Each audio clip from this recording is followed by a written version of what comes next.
Hi, this is Krishna Iyer with the Iyer Think Tank in Delray Beach. I'm glad you could join us today.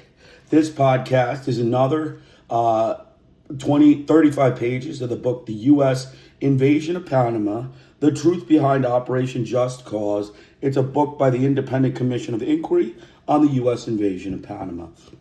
I recommend you buy this book, as I recommend you buy all of my books. Buying them keeps the books in print. You can buy them on Amazon. They get kept in print, and then, the publisher keeps them in print because the United States government loves to remove these books. They are a censorship press.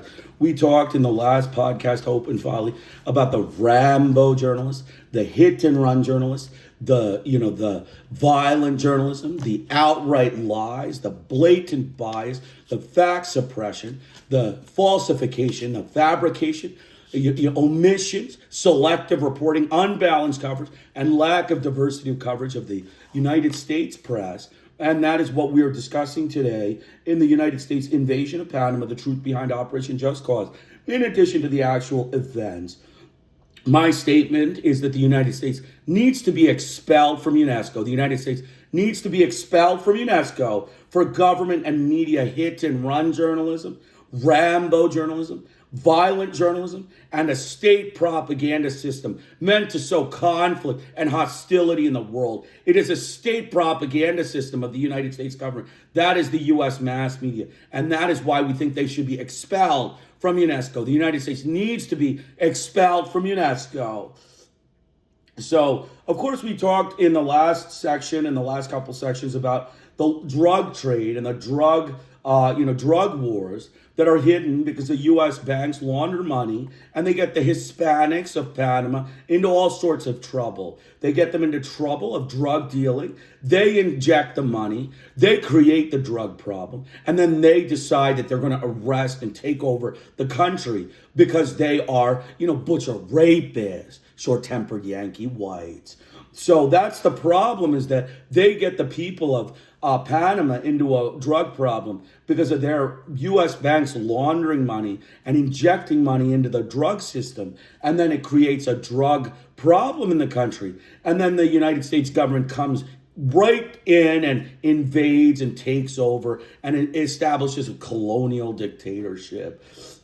So basically, all of we are talking today about the expulsion from UNESCO, the cover-up, the cover-up of murder by the U.S. government in Panama, the large number of murders and their press fabrication of the numbers, and they're hiding it, and they're pretending not to know it. Is an example of a complete lack of adherence to UNESCO charter and covenants, for which the United States needs to be expelled from UNESCO. The Mass Media Declaration of UNESCO says that you cannot report fabricated information. You must have balanced and diverse sources. You must have reliable information, and you must fact check all information.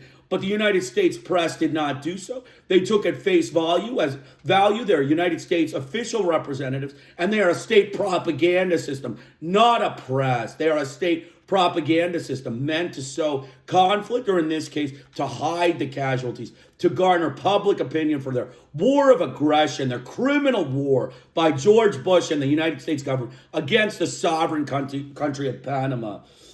Additionally, the Washington Post, New York Times, Newsweek, Reader's Digest, and Time Magazine. These are examples of press Rambo journalism, hit and run journalism, violent journalism against Mass Media Declaration of UNESCO, against Charter of Decolonization of UNESCO, through colonial wars against Iran, Venezuela, and Cuba.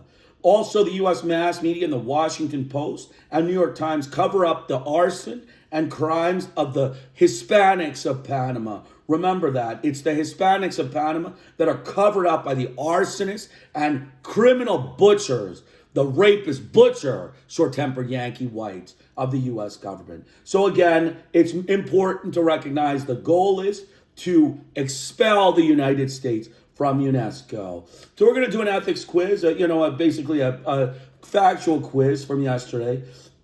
Day after day, the U.S. mass media treated the public to anti-Noriega stories of Panamanian dictator, Panamanian strongman, or reputed drug kingpin. Examples of Rambo journalism, hit and run journalism, and American government state defamatory propaganda system, not a UNESCO media system. That's true. Day after day, the U.S. mass media treated the public to anti-Noriega stories of Panamanian dictator, Panamanian strongman, or reputed drug kingpin. Examples of Rambo journalism, hit-and-run journalism, and American government state defamatory propaganda system, not a UNESCO media system. Panama vanished from the media and public attention between 1989 and 1990 after 5 years of defamatory propaganda of the U.S. government through its media of an anti-Noriega chorus, after which they published quiet articles on lack of evidence of drug charges against Noriega, an example of omission, suppression, hit-and-run journalism, Rambo journalism, selective reporting, for which the U.S. needs to be expelled from UNESCO. That's true.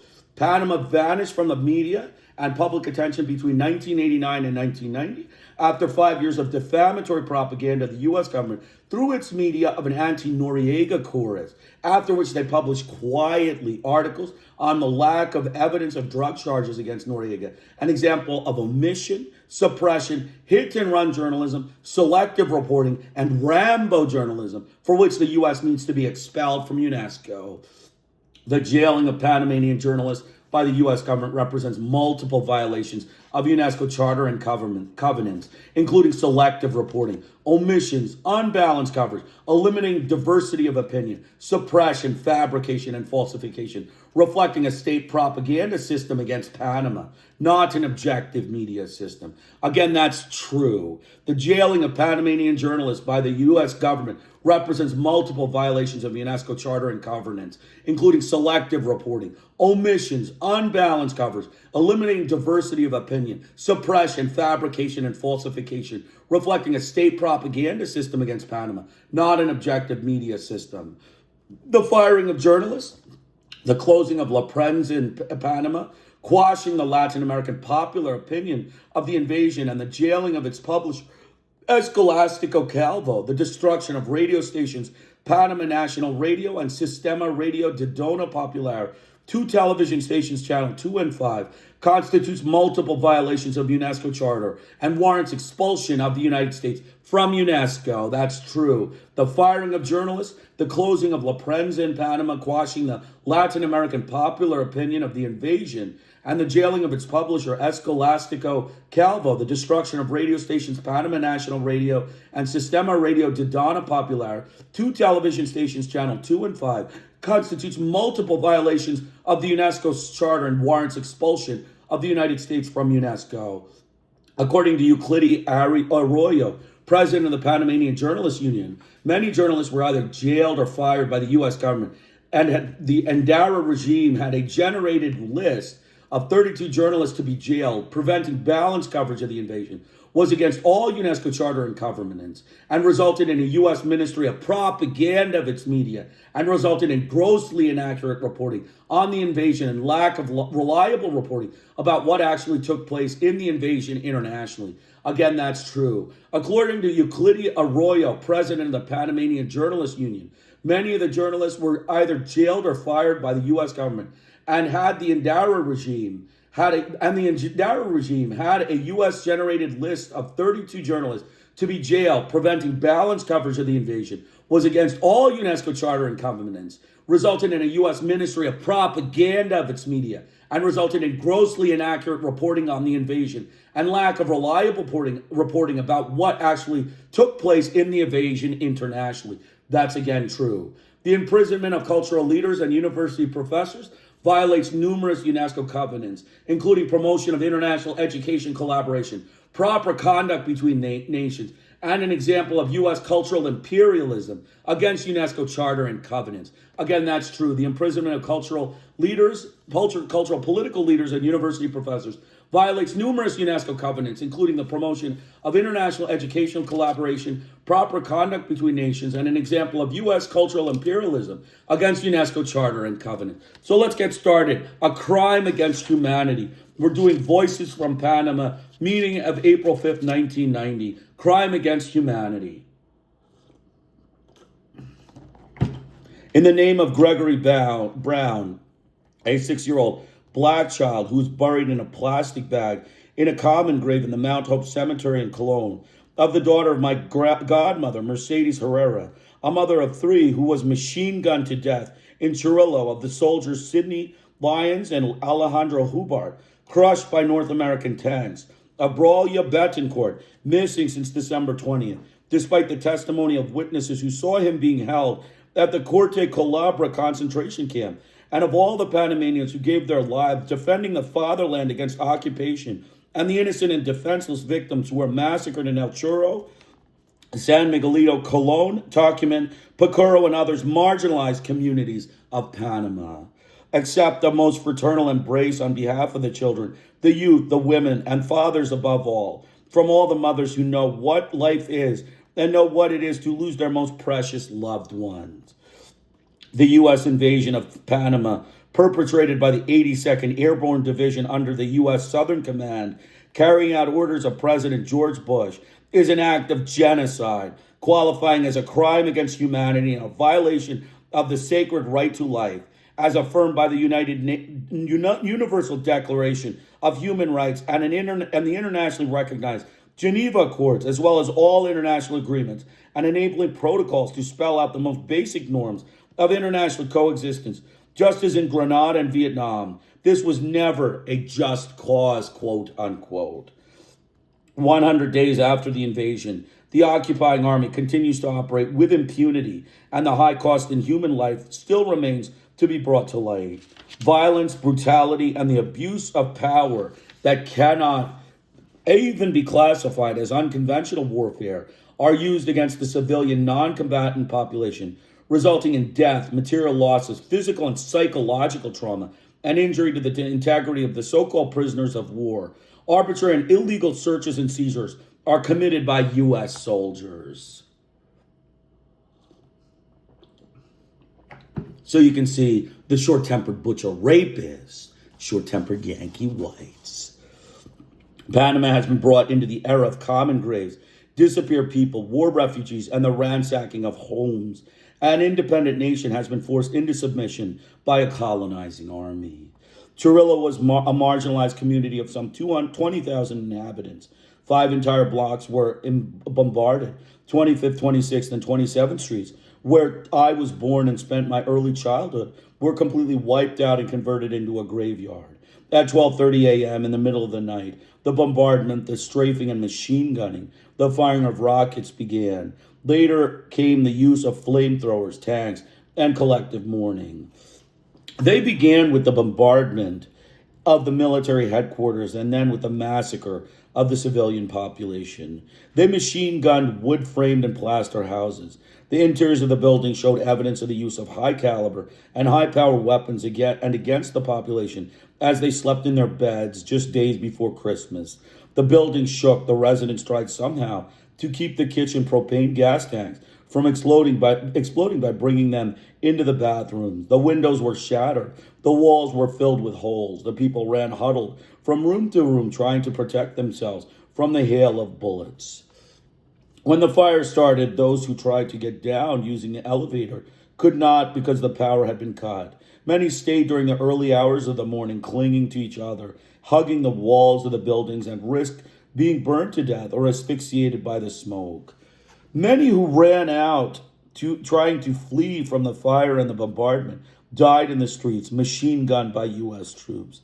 Others were burned to death in their homes or killed as their homes were bombed. Dawn found many dead in the hallways of their buildings, buried under rubble and dismembered and totally unrecognizable, either from the bombs and the flamethrowers or because their bodies were charred or incinerated by the U.S. troops and thrown into plastic bags, along with their identification and personal effects. Afterwards, the soldiers threw some of the bodies into the sea. Others were buried in common graves or right where they were found in Chirrillo. So again, you just, cut up the bodies and throw them into body bags. That's how you treat the Hispanics of Latin America. You just cut them up and throw them into body bags or throw them into the sea. That's the short-tempered Yankee butcher rapist whites. The people who witnessed the charring and cremation of bodies were prevented from attempting to identify the dead. When the people of Chirilo tried to stop the identity of the bodies that lay in the streets, they were forced to move on. Some bodies were completely destroyed as they were run over by tanks. Some were found at dawn inside of cars, charred or completely crushed by tanks. Hundreds of body parts and fragments of human remains were stuck to the walls of the houses and buildings. They were thrown into plastic bags to which U.S. troops added chemical substances, or they were simply treated as garbage and removed by the back shoes when they cleared away the rubble 2 weeks. Back hose when they cleared away the rubble 2 weeks later. There were bodies in the streets of El Chirilo for nearly a week. The Red Cross was not permitted to recover bodies of either the wounded or the dead to transport them to the hospital or the morgues. The U.S. troops also opened fire on the ambulances. The families of the dead were not told whether the bodies of their loved ones had been recovered or where the remains were. There were cases in which families were finally able to locate the bodies of their loved ones 2 weeks later in common graves, but the discovery was by accident as the location of the body did not correspond to where they had supposedly been buried. There is the case of a student at the Polytechnic Institute, Elizabeth Ramos Rudas, who went to St. Thomas Hospital to visit her sister who had just given birth and whose body inexplicably turned up days later in a common grave. It is for this reason that the massacre against El Chirilo and Panama must not be permitted to spread throughout Central America and the Caribbean, nor to any other brother country. That is why when we are asked by the giant networks where the 2,000 to 4,000 bodies are buried, we first tell them they should have come to Panama and give a Christian burial to the pieces of flesh and the gallons of blood stuck to the walls of the buildings or to the unidentified human fragments. 30 months after the invasion, we still don't know the precise human toll. Figures range between the official number of 655 to 4,000. The independent commission of inquiry, headed by former Attorney General Ramsey Clark, estimated the number between 1,000 and 4,000. The Vicariate of Darien, Cunayal, and Cologne, together with the U.S. Episcopal Conference, speak of 3,000 and condemn the difficulties in obtaining information. The Catholic Church maintains that according to a confidential and credible source, the toll is 655 dead and 2,000 wounded. But they exclude from this count those who burned to death, were cremated, crushed under the rubble, those brought to Gorgas Hospital, those buried in common graves, and all information from the interior. How many exceptions to these exclude? So you can see the lack of a reliable figure and the lies, the deliberate lies, the outright lies, the blatant bias, reporting 655 as the number of casualties when the number was 4,000 reflects a remarkable degree of state propaganda system within the U.S. mass media. There is no question that they knew that there were 4,000 dead because George Bush knew, and they didn't fact check these figures. They just published 82 dead, right? 82 plus or minus 5,000.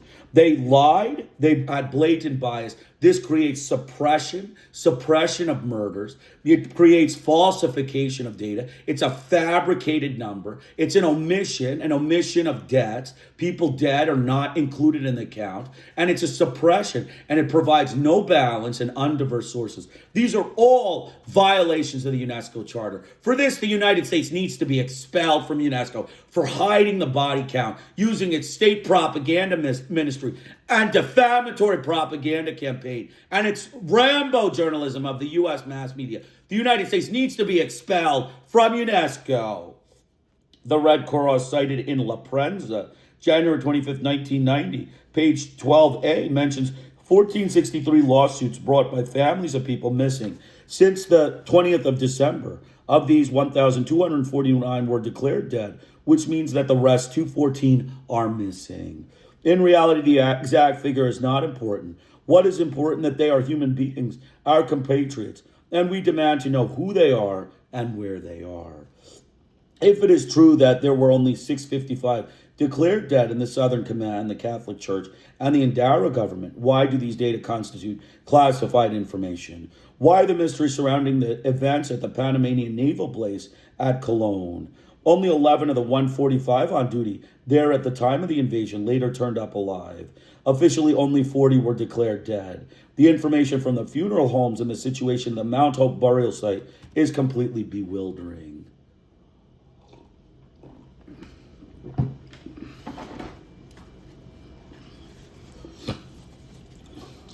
In San Miguelito, Tocumen, Chepo, Chorrero, and other population centers affected, nothing is known. A curtain of silence has been drawn around the accidental deaths at the roadblocks and those killed during the hours of curfew.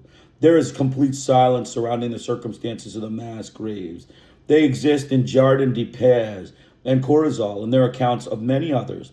Amador Balboa and Con Tocumen, San Miguelito. These remain to be investigated. So you can see silence. We talked about that. When the U.S. mass media wants the outcome, which in this case is dead Hispanics, then they're silent. They just go into a lapse into a silence and just keep quiet. And then they're dead Hispanics. Then they just keep racking up the bodies, but they're silent, so nobody knows. So this is a conspiracy of silence for which the United States needs to be expelled from UNESCO. Many other violations have been committed since the invasion occupation of December 20th, which we'll only mention in passing. Extrajudicial executions, the abuse of power, violence, the use of chemicals, and experimental and non-conventional war technology, such as Stealth 117F bombers, which dropped two 1,000-pound bombs on the military academy at Rio Hato, laser beams, Hercules, C-150s and C-141s, A-37s, Dragonflies, supersonic SR-37s. Some of these weapons were tested for the first time as if these were mere military exercises. The piling up of and summary execution of the wounded and the brutal burial of bodies together with their identification and identifying personal effects. 6,000 arbitrary and illegal arrests. So chemical weapons used by the, butcher rapists, short-tempered Yankee whites. Then there are material losses. 18,000 war refugees of El Chorrillo demonstrated peacefully to demand housing and were spat upon. They were thrown out of the schools where they had sought refuge.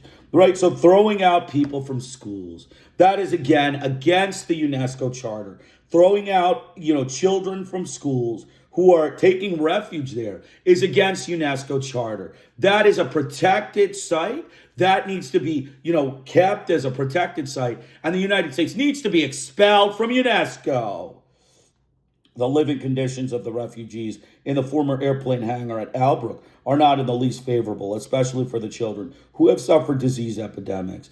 There are homeless at the community board of Santa Ana in Cologne. There are more than 200 homeless.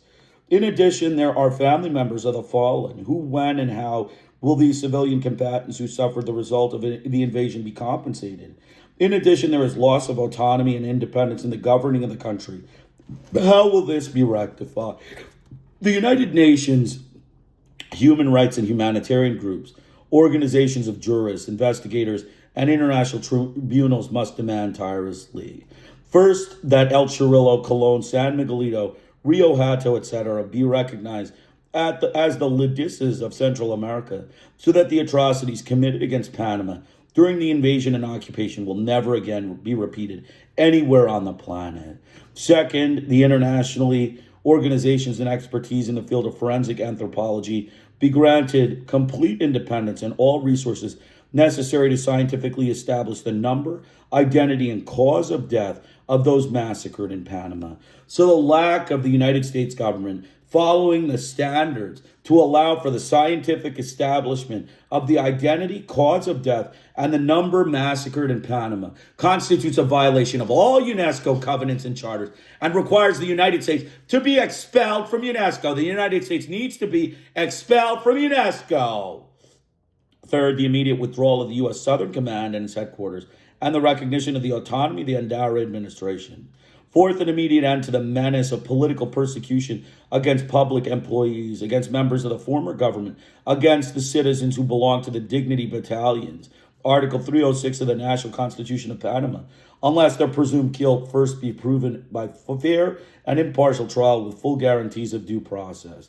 Finally, with a strong embrace from all the voices of Panama, we would like to express our attitude for your presence because it shows that your hearts and your readiness are with the struggle from the unjust military occupation of Panama. So that's it. That's that section, Crimes Against Humanity, a short section. We didn't have too many comments to make, but we did say that the number of casualties that, reported as 82, 655 to 4,000, the fact that it wasn't accessible because the United States mass media hid it. They covered it up. It was, the standard thing. They covered it up. They fabricated the number. It was an outright lie. It was a falsification. It was an omission. There were omitted bodies. It was, a suppression of information. It was selective reporting. These reasons require the United States to be expelled from UNESCO. The United States needs to be expelled from UNESCO. It's, outright lies of the U.S. mass media. We talked about, again, the curtain of silence drawn around the accidental deaths. The silence, right? The U.S. mass media, it keeps silent. It keeps silent. The outcome is dead Hispanics, right? And silence is, it's being working, right? It's working. They're dead Hispanics in Panama, and it's working. So they keep silent. There's no need to discuss the dead bodies. They just keep silent. Again, they need to be expelled from UNESCO.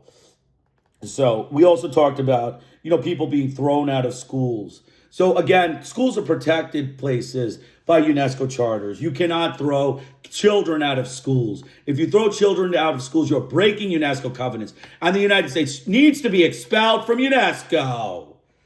And then finally, they scientifically did not allow establishment of the number of bodies in Panama. And so that in itself constitutes a violation of the UNESCO charters and covenants for which the United States needs to be expelled from UNESCO.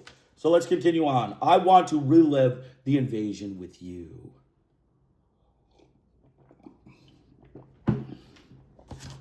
I want to congratulate the members of the commission who worked so hard to bring us here from Panama. Tonight, I want to relive the night of December 20th, the invasion with you. This is a speech by Idilma Ikaza. At 1 a.m., one of my children woke up. He knocked on the door and said, "Mama, they invaded Panama." I went out into the street to fight. In the name of my dead native brothers, in the name of my orphan brothers, my brothers left homeless, I want to cry out. Tonight, I want to convey the pain I feel as a result of what happened on December 20th. So again, the dead Indians, right? It's indigenous also. So let's correct our statement. It's indigenous. So it's a mixed Hispanics. It's a very racially mixed group. And that's what the United States loves to butcher, right? They butcher rapists, short-tempered Yankee whites of indigenous mestizos. They love the mestizos. They love the mixes of Hispanics and Indians, the mixes of Hispanics and blacks. They love that sort of thing. They're rapist butcher, short-tempered Yankee whites. So, in the name of a brother who was killed on the 4th of July Avenue, the Campanero fell right in front of me. I went back to national radio and we continued working with the international radios until 5 in the afternoon when the North Americans invaded and took over the station where we were broadcasting. Okay, so this represents destroying a radio station and paper, right? Destroying a radio station and a newspaper. Basically, they took over to national radio and continued working with the international radios until 5 in the afternoon when the North Americans invaded and took over the station where we were broadcasting. So taking over a radio station reflects, suppression. It reflects, it reflects omission. It reflects lack of diversity, no balance of reporting. Outright lies can be propagated by the state propaganda ministry of the United States. The propaganda ministry of the U.S. government is now the media in charge of the Panamanian, all the voices of Panama. And that constitutes a violation of UNESCO charters for which the United States needs to be expelled from UNESCO.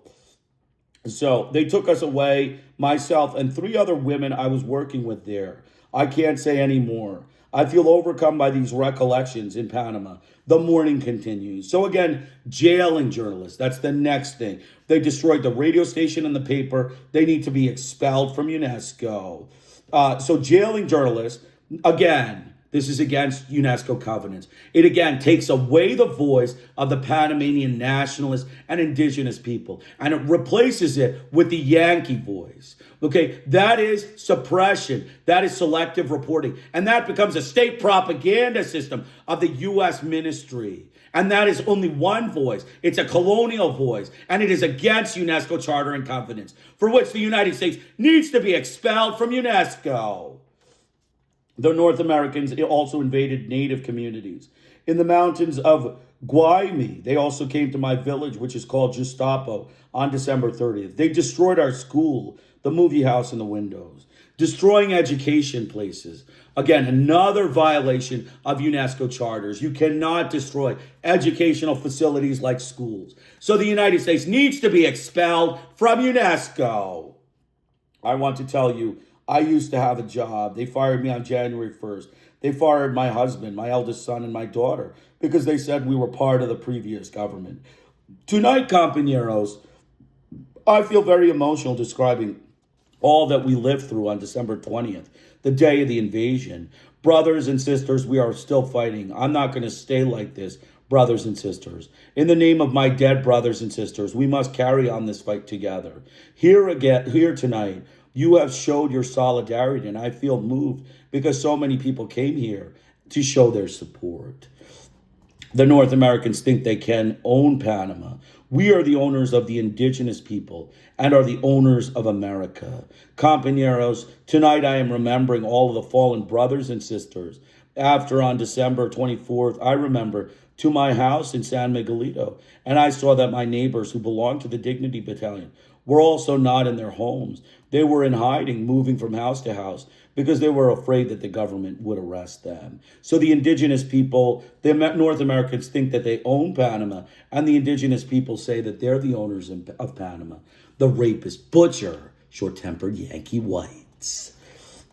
The people fought. They fought in the streets as members of the Dignity Battalions. We have to say that the Dignity Battalions fought in the streets. It was a people's fight. Women were also in the streets fighting. At this moment, I can't remember all of the things I wanted to tell you, but I feel like I want to cry out and say, brothers and sisters, we will fight together until victory. We will keep on fighting. So again, great little section, a short section, but a very good section. Let's make some comments here. So basically, the North Americans invaded. I went back to national radio and continued working with the international radios until 5 in the afternoon when the North Americans invaded and took over the station we were broadcasting in.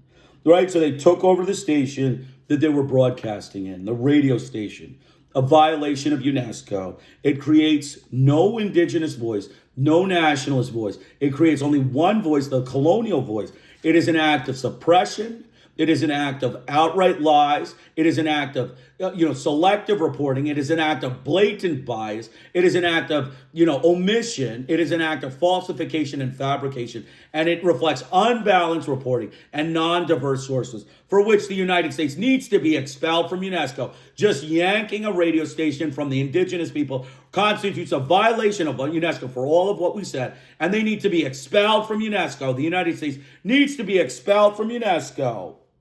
Okay, they destroyed a school on December 30th. Okay, they destroyed a school on December 30th, 1989. Another action, which is a violation of UNESCO, charter. They cannot destroy educational facilities. That is against, UNESCO covenants and charters. The United States needs to be expelled from UNESCO.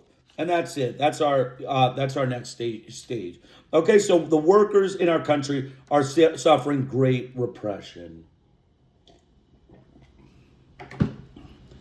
Okay, this is a speech by Hector Alaman, the National Federation of Civil Service Employees.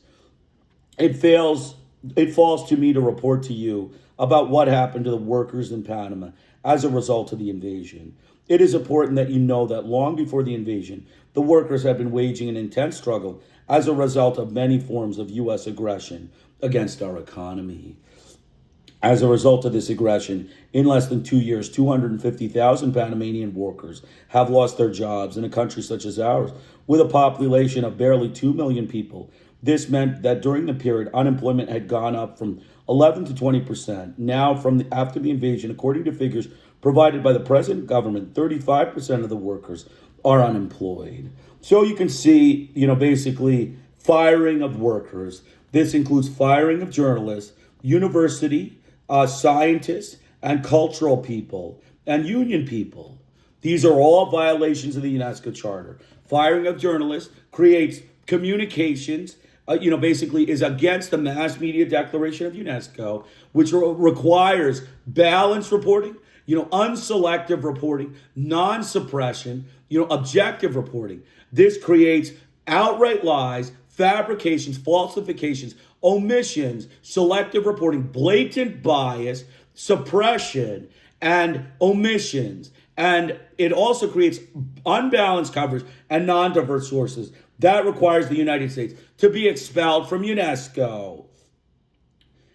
Okay, and so, basically, continuing on, we know that the actual numbers are higher. In my city, Cologne, nearly 55% of the workers are unemployed. Massive unemployment has been part of a deliberate program of George Bush for the workers in our country. Among the public employees, the workers represented by my union, during the last 3 months, more than 12,000 workers have lost their jobs. Two fundamental reasons for this massive unemployment are: first, the profound political persecution against all of us who opposed and still oppose this invasion. And secondly, the occupation government is implementing the measures called for by the International Monetary Fund, which include complete privatization of state-owned businesses and the preparation of a base of operations for transnational corporations in our society. So again, firing workers, indigenous workers, and changing from a nationalist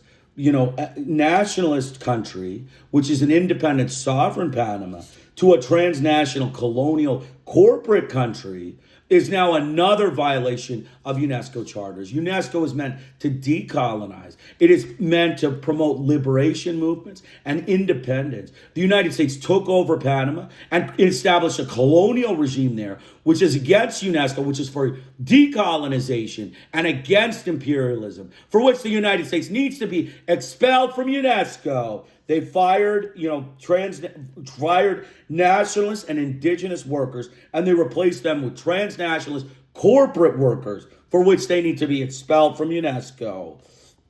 So, and it's called a censorship of the national viewpoint. This censors the national viewpoint by getting rid of all the nationalists from working. They censor the nationalist viewpoint, including the journalists, the universities, the scientific and cultural people. It is basically an attack on education, science, and culture, and communications and journalism, for which the United States needs to be expelled from UNESCO.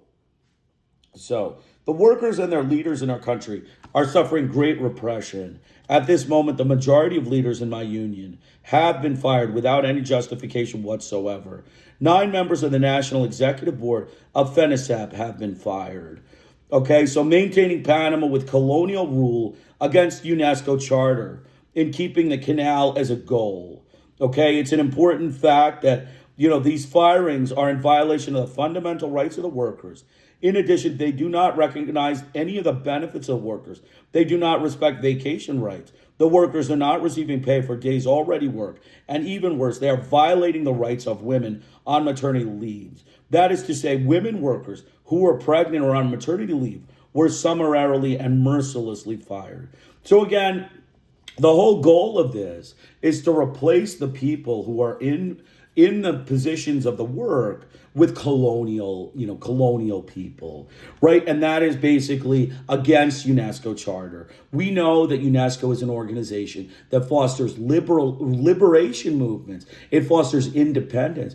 Panama was a sovereign state. It became colonized by the United States government, for which the United States needs to be expelled from UNESCO. They need to be expelled from UNESCO. They joined in 2023, and they hid all of these colonial regimes from UNESCO, for which the United States needs to be expelled from UNESCO. On the contrary, the media, the leaders of our trade union movement in Panama have been denied the right to carry out our responsibilities, especially with respect to having access to the media. Okay, so trade union movements in Panama are denied right to carry out responsibilities with respect to having access to the media. On the contrary, the media have unleashed a campaign against our leaders in order to completely eliminate any possibility that we might be able to continue the struggle. So basically, the media, unleashed a campaign against the leaders. The United States media unleashed a campaign against the leaders of Panama, the labor leaders and trade union movements, to completely eliminate any possibility that we might be able to continue to struggle to maintain sovereignty or nationalism in Panama. So again, this is against UNESCO guidelines.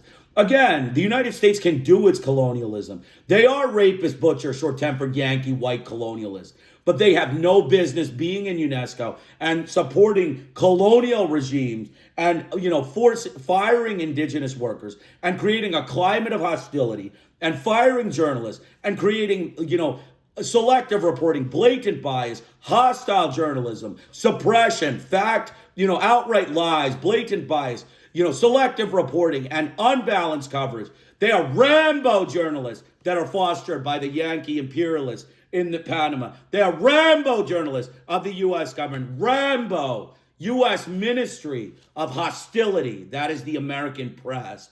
That is the U.S. mass media. Okay, so continuing on.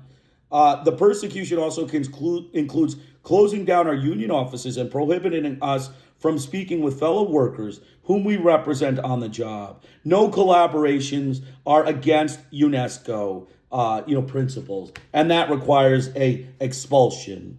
Okay, you cannot collaborate, basically prohibiting us from speaking with fellow workers. Destroying free speech, not allowing collaboration, is against UNESCO principles. It fosters the mass media declaration and all of UNESCO covenants because the U.S. government doesn't read the covenants. They just walk over the covenants because they're Rambo Yankees. They walk over the covenants. And so they don't read the covenants. And the covenant says that you need to foster an environment of collaboration, peace and collaboration between peoples in countries and between states. And the United States walks over the agreements, and they are Rambo Yankees, for which they need to be expelled from UNESCO. The Rambo United States government needs to be expelled from UNESCO.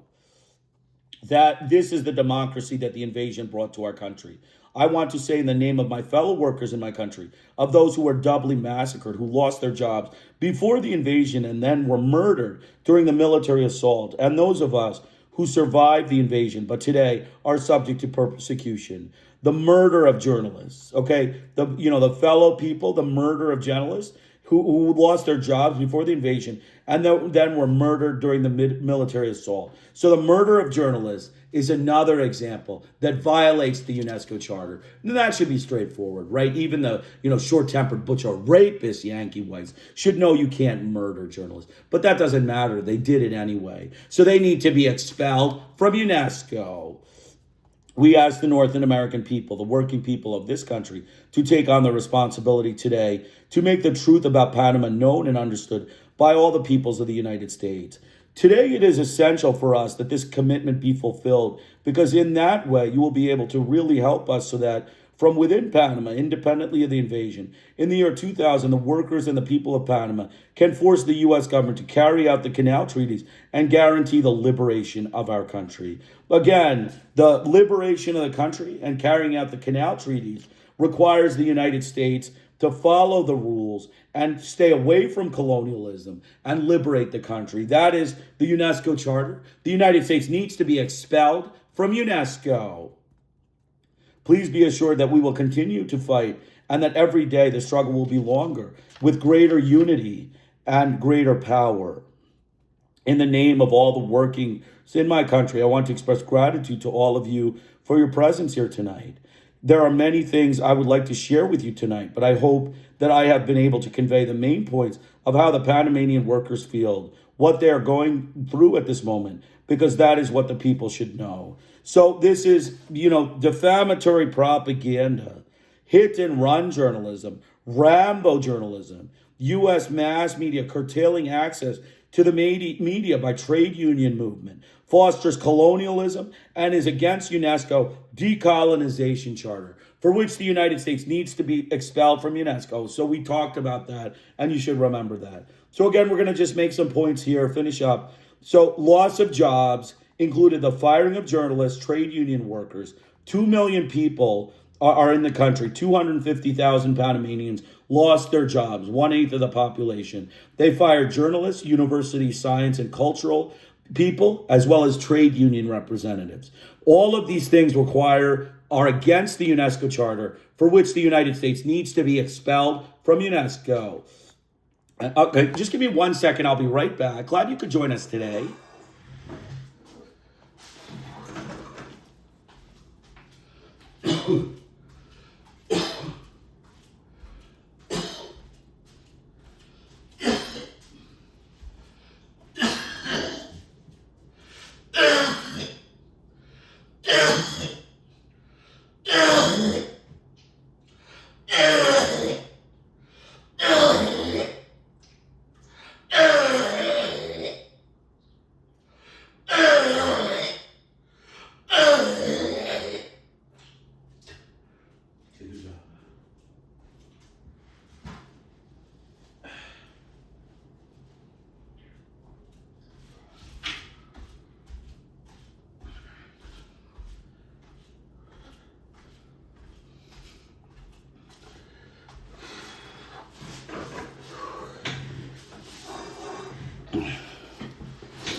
Okay, so we'll continue on.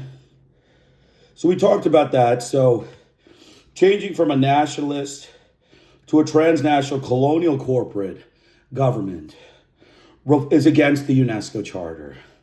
Okay, changing from a nationalist government of Panama to a colonial transnational corporate government is against the UNESCO Charter, for which the United States needs to be expelled from UNESCO. Okay, so that was that. Basically, we talked about the population. 55% of workers in Cologne are unemployed. Massive unemployment has been part of a deliberate program of George Bush for the workers in our country. So you can see George Bush basically had exactly what he wanted to do, which was he wanted to murder the maximum number of Panamanians. He wanted to, fire the maximum number of indigenous, Hispanic, black mixes, mestizos, mulattoes, and blacks in Panama. He wanted to, replace them with, their own workers, their own white workers. And he wanted to fire them, and he wanted to create a colonial state. All of these things are violation of the UNESCO Charter. All of these things that the U.S. government did violate the UNESCO Charter, for which the United States needs to be expelled from UNESCO. Okay, so the workers represented by my union during the last 3 months more than 12,000 workers have lost their jobs. The two fundamental reasons for this massive unemployment are, first, the profound political persecution against all of us who opposed and still oppose the invasion, and secondly, the occupation government is implementing measures called for by the International Monetary Fund, which include the complete privatization of state-owned businesses around the base of operations for transnational corporations in our society. So you can see the massive unemployment, the profound political persecution of people opposing the invasion. Again, that's against the UNESCO guidelines. You can't go into a country and then just shoot the people who disagree with your invasion. That is against the UNESCO guidelines. They are butcher rapists, short-tempered Yankee whites, and they need to be expelled from UNESCO for doing this. The workers and their leaders in our country are suffering great repression. Okay, so repressing the workers and the leaders. At this moment, the majority of leaders in my union have been fired without justification whatsoever. 9 members of the National Executive Board of FENICIP have been fired. So again, firing workers, firing union leaders creates a system of lack of in collaboration, lack of international agreements. It provides a press Rambo journalism, hit and run journalism, and violent journalism, a U.S. state propaganda system, not a mass media system, for which the United States needs to be expelled from UNESCO. So continuing on, the leaders of our trade union movement in Panama have been denied the right to carry out our responsibilities, especially with respect to having access to the media. On the contrary, the media have unleashed a campaign against our leaders in order to completely eliminate any possibility that we might be able to continue the struggle. So again, eliminating the opposition is another example of violation of UNESCO Charter. You cannot eliminate the opposition and create non-viewpoints in international collaborative environments, firing journalists, eliminating trade union and journalist union members and heads, constitutes a violation of UNESCO Charter, all of which cultural, scientific, and education, any of these people, if you fire them, you are breaking UNESCO Charter and you need to be expelled from UNESCO. The United States needs to be expelled from UNESCO. So we talked about that. Murder. Journalists, many journalists were murdered during the assault. There were many, people who were murdered, many workers, cultural workers, educational workers, university professors were murdered and massacred during the assault. Another violation of UNESCO Charter. The United States needs to be expelled from UNESCO. Okay, the U.S. government, carry out the canal and liberate our country. Again, fostering a state of colonialism allows the U.S., to go unchecked in their, colonialism, and against UNESCO guidelines for which they need to, against UNESCO Charter and covenants for which they need to be expelled from UNESCO.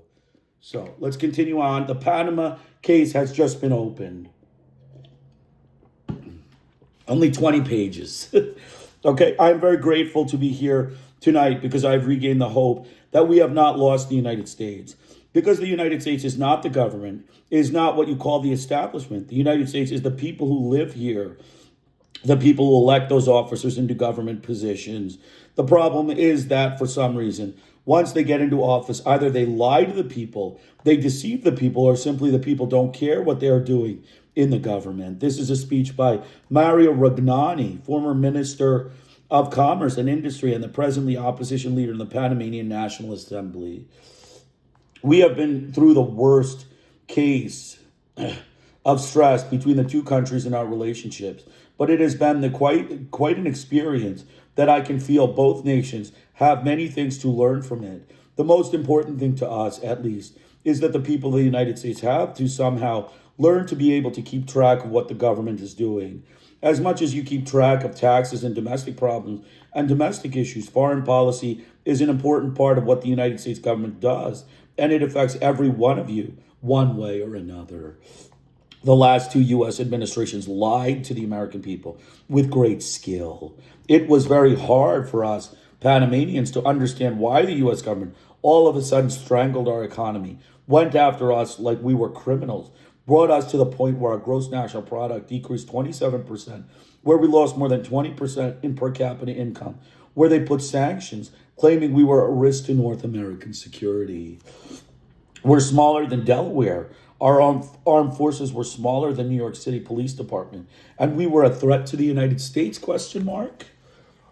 And they did everything, including banning the members of government and coming to the United States. They wouldn't let us talk here. They wouldn't let us come to the campuses of the universities. They wouldn't let us present our truth. Instead, they presented the truth that they felt suited their best interest. But in time, history at least gives us time that the truth must come out. So again, they, restricted access to universities. Again, restricting access to universities by the U.S. government constitutes a violation of UNESCO. They violated the UNESCO Charter and Covenants. You cannot restrict access of people to universities. They wouldn't let us present our truth. They wouldn't let us come to the campuses of universities. The U.S. government needs to be expelled from UNESCO for this attack on education in Panama. They complained that our country was being run by a drug mafia. Okay? Again, They complained our country was being run by a drug mafia, the U.S. mass media. So this requires the United States to be expelled from UNESCO. This is an outright lie. It constitutes Rambo journalism. It constitutes hit and run journalism. It constitutes violent journalism.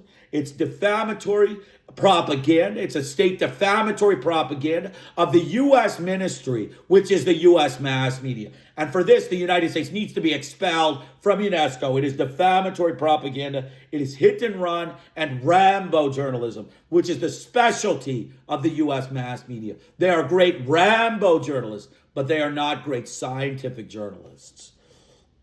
And after the invasion, once they caught everybody they wanted to catch, who do they have involved in drug trafficking? One general, one lieutenant colonel, two pilots, and one civilian. That was the threat to the United States. One of the pilots is already out on bail, and the other is going to get 3 years in jail. But for that, we lost thousands of lives. We lost $1 billion in assets, and our economy is a shambles.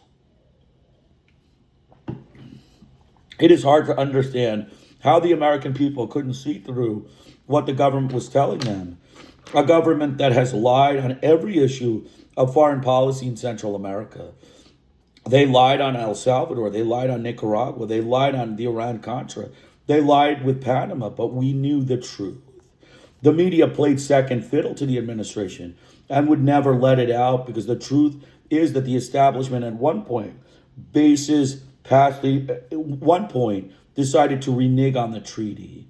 Right? So the media played second fiddle to the administration and would never let it out, because the truth is that the establishment at one point decided to renege on the Torrijos-Carter Treaty. So this lie, this is again against UNESCO guidelines. The Rambo Yankee journalists, they lied, the outright lies. They lied that, the administration would never let it out, that, they were reneging on the treaties. They lied about Central America. They lied about Panama being a threat. They lied about a drug problem. They lied about Noriega. They conducted a defamatory campaign against Noriega. And they basically lied about all of the casualty counts, all of the actions, the criminal actions by the U.S. troops. All of those were lied about. And for that, the United States needs to be expelled from UNESCO. The United States needs to be expelled from UNESCO for outright lies, blatant bias, suppression, omission, falsification, fabricating numbers, Rambo and hit and run journalism, violent journalism, basically unbalanced coverage, undiverse sources, and all of the things that UNESCO Charter puts forth. The United States needs to be expelled from UNESCO for not following the UNESCO covenants and charters. They are not allowed to be in UNESCO. They need to be removed. They decided that the PDF, Panama Defense Forces, which they trained, armed, and had given us, had become too nationalistic, too independent. Again, fostering an environment of colonialism. Because the Panama Defense Forces were too nationalistic and independent.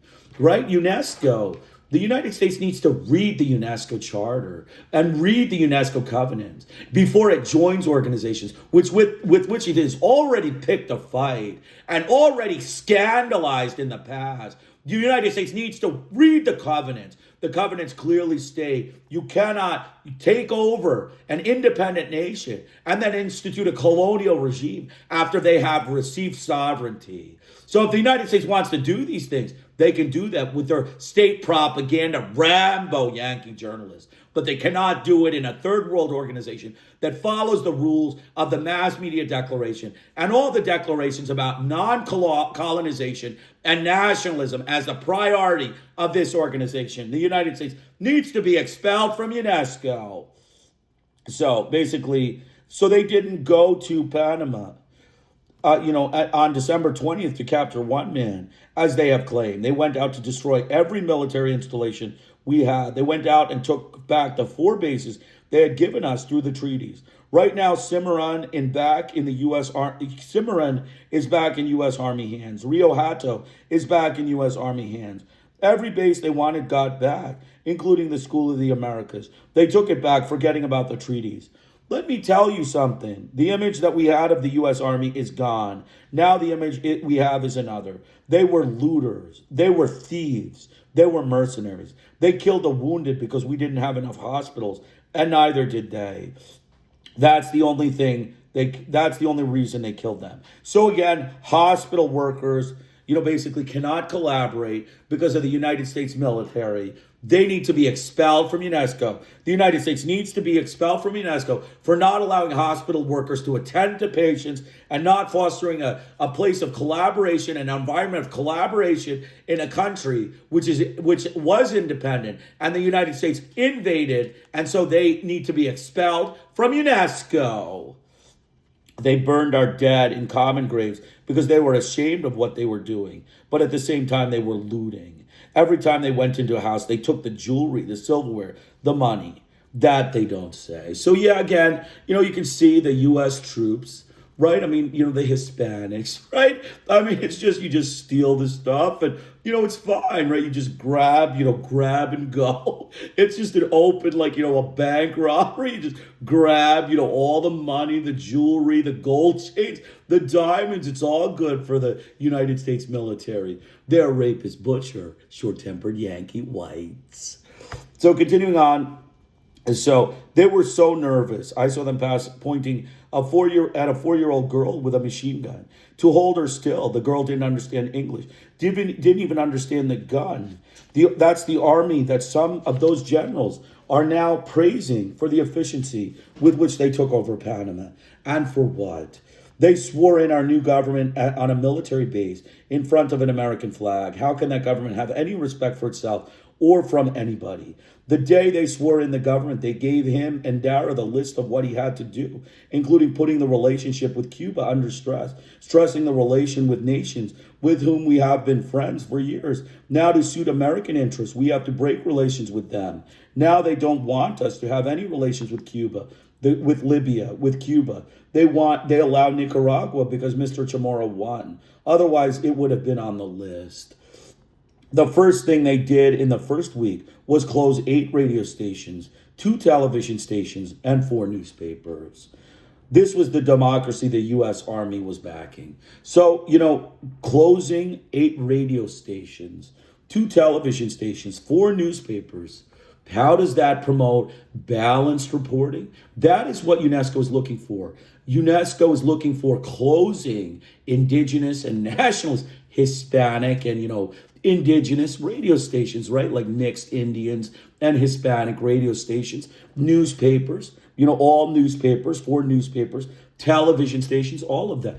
The United States needs to be expelled from UNESCO to, foster outright lies, to create a state propaganda system of defamatory anti-Panamanian propaganda by its U.S. government, and to create a system of outright lies, blatant bias, suppression, omission, falsification, fabrication of number of dead, selective reporting, unbalanced coverage, and undiverse reporting. That is all fostered by removing the voices of the nationalists from Panama. That is against UNESCO charter and covenants. The United States needs to be expelled from UNESCO for this flagrant violation of UNESCO charter and covenants. Everybody who is we have a democracy where 599 of our political figures now have indictments against them and are subject to go to jail, accused of nothing, simply because they were in the government prior to the invasion. So jailing journalists, again, another example of the United States needing to be expelled from UNESCO. Everybody who is holding a public office is now accused of abuse of power, something they came up with to have everybody under the same net. This is the democracy we are getting. We want to make clear that we believe that nations need time to develop their own political system. The United States took over 200 years to get where they are. You went through slavery. You went through women without the vote. You went through assassination of presidents. You went through everything getting there. You cannot expect another country simply to draft the Constitution and apply it. You have to grow into that. Our people have to grow into the political system that best fits us. And when we get that democracy, we will cherish it because it is ours. It hasn't been imposed. It hasn't been forced.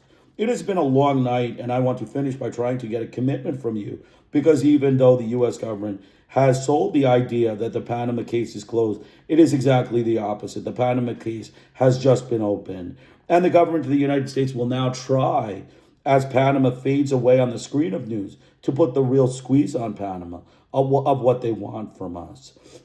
They want to destroy the banking center, and they want to destroy our service economy. But more important, they want to make sure that they get a treaty for military bases past the year 2000. And they want to make sure they get the Canal Administration past the year 2000. We cannot make this fight alone. The United States government already learned a lesson when they fought against General Torrijos and found he had the whole world behind him. So again, this is an example of an anti-third world colonial government. And for this reason, the third world was behind General Torrijos, and they assassinated him. Again, not lending to an international collaborative environment, creating an environment of hostility between nations, for which the United States needs to be expelled from UNESCO, murdering General Torrijos. An anti-third world and colonial government of the United States needs to be expelled from UNESCO. They are going to avoid that. So we need the American people to understand our cause, to understand what we are fighting for, to understand our rights, and be at least committed to help us be able to stand as a proud nation, to be able to regain our full sovereignty, to be an independent state as we should be. We have now against us not only the strength of the U.S. government, but the presence of military troops in Panama in excess of what the treaties allow. We feel that for the best interest of both nations, the U.S. troops have to be immediately removed from Panama. Second, the U.S. government has to clearly state its commitment to comply with canal treaties. Third, the U.S. government must stop intervening in the internal affairs of our country. This is our cause. We believe in democracy. We feel we can work together among Panamanians in search of the best political structure to really develop our country. But we will not be able to do it as long as we have the empowering presence of the North Americans within our shores. I simply want to tell you that even though we are a small country, we are very proud of it. And even though the media sold the idea that the Panamanian people cheered the invasion and that the Panamanians were happy with what happened here, we weren't. So again, media outright lies, right? Outright lies. The Hispanics of Panama are cheering in the street for the U.S. GIs to arrive and, butcher them, right? An outright lie by the U.S. mass media. The United States needs to be expelled from UNESCO for, outright lies in media. And even, and then there were very few who were cheering, and they were mainly foreigners in some areas. They weren't even Panamanians. We Panamanians know one thing. We were facing the strongest army in the land. We were facing a power that we didn't even know existed. We were attacked by the highly sophisticated modern technology of warfare. Again, the modern technology. They just, just the Hispanics of Panama. You just unleash the modern technology, the genocidal technology by the rapist butcher, short-tempered Yankee whites. So finally, but we are not down and out. We simply lost the first round, and we will be back. So that's it. The Panama case has just been opened. We talked the lies. United States needs to be expelled from UNESCO. Its U.S. Ministry of Propaganda lied about this invasion. They lied about the government, the Panama, the motives. They lied about everything. They need to be expelled from UNESCO. The last two U.S. administrations lied to the American people with great skill. It is very hard for us Panamanians to understand why the U.S. government all of a sudden strangled our economy, went after us like we were criminals, brought us to the point where our gross national product decreased 27%, and we lost more than 20% in per capita income. Okay, they put sanctions. Okay, so all of these things, all of these lies, okay, the lies that the U.S. government did, it is not a system of collaboration. It is not a system of collaboration for which you can, follow UNESCO governance. You are, breaking all UNESCO covenants and charters for which they need to be expelled from UNESCO. So continuing on, they wouldn't talk here. They wouldn't let us come to the campuses of the universities. Again, keeping people from campuses of universities, basically violates the education charter. You cannot keep people from universities and you cannot keep people from educational institutions. That violates UNESCO charters. The United States needs to read the charter before it talks. It needs to read the charter. It can't just join an organization and say, we can do whatever we want. We can murder Hispanics. We can stop them from reading. That's okay, right? That's the UNESCO charter. They have to read the charter. They need to be expelled from UNESCO for stopping people from opening their viewpoints and telling the truth at universities. They complained that our country was being run by a drug mafia. Again, another fabrication, another example of hit and run journalism.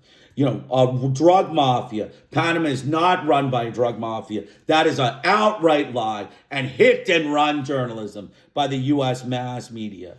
And that's, basically, they only found a couple people who were involved in drugs. Okay, the media played second fiddle to, basically the lies of the U.S. government. The media played second fiddle to the administration and decided to renege on the treaty was the reason the United States went to, war in Panama. That was not released. That was, again, covered up. That is an outright lie. It's suppression. It's selective reporting. It's blatant bias. And it's blatant bias. For the U.S., the United States needs to be expelled from UNESCO. Okay, basically they said that, the Panamanian Defense Forces had become too nationalistic and too independent. That is the goal of UNESCO, to foster independence, liberation, and nationalism. It is to decolonize. The United States joins this organization without knowing its charter and covenants. They need to be expelled from UNESCO. They killed the wounded because we didn't have enough hospitals, and neither did they. So because the U.S. military killed the wounded in Panama because they couldn't allow them to go to hospitals. We talked about that. They were hiding, bodies from hospitals. They didn't want doctors to treat them. They arrested and murdered doctors. These are all, against UNESCO charter and covenants. The United States needs to be expelled from UNESCO for the murder of doctors, for the prevention of healing of the wounded, and the prevention of, allowing doctors to collaborate with the sick in making them healthier. And for that reason, they need to be expelled from UNESCO. Okay, so that's it. And then, so basically we talked about that. We talked about, they closed 8 radio stations, 2 television centers, and 4 newspapers. That goes without saying. That is a blatant violation of the UNESCO Mass Media Declaration, for which they need to be expelled from UNESCO. Closing radio stations, closing newspapers, creates fact suppression, blatant bias, selective reporting, unbalanced reporting, and no diversity of sources. The United States needs to be expelled from UNESCO. And we talked about the murder of General Torrijos, anti-third world. Expel the United States from UNESCO. The people have been pushed into concentration camps. Let's continue. Brothers and sisters, because of my West Indian heritage, I will do my best to deliver in English. Martin Luther King had a dream of peace, of unity, of justice, and human rights. On the 20th of December, 1989, the Panamanian people also had a dream, the dream of Christmas coming. The Panamanian people also had the dream of freedom for their country, but that dream became a nightmare. It became a nightmare when 2,000-pound bombs fell over their heads in their homes and caught many of them sleeping. They were killed in the most devastating, cruel, inhuman attack from the most powerful armed forces of the world, the U.S. forces. So you can see the Hispanics sleeping in bed. They just rained down bombs and just, butchered them like, short-tempered butcher rapists, Yankee whites.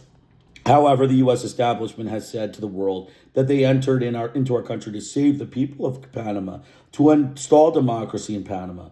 They call this massacre that killed over 4,000 civilians, innocent people, children, women, and men. They called it just cause, quote unquote. Now I ask you, how can this criminal act be called just cause?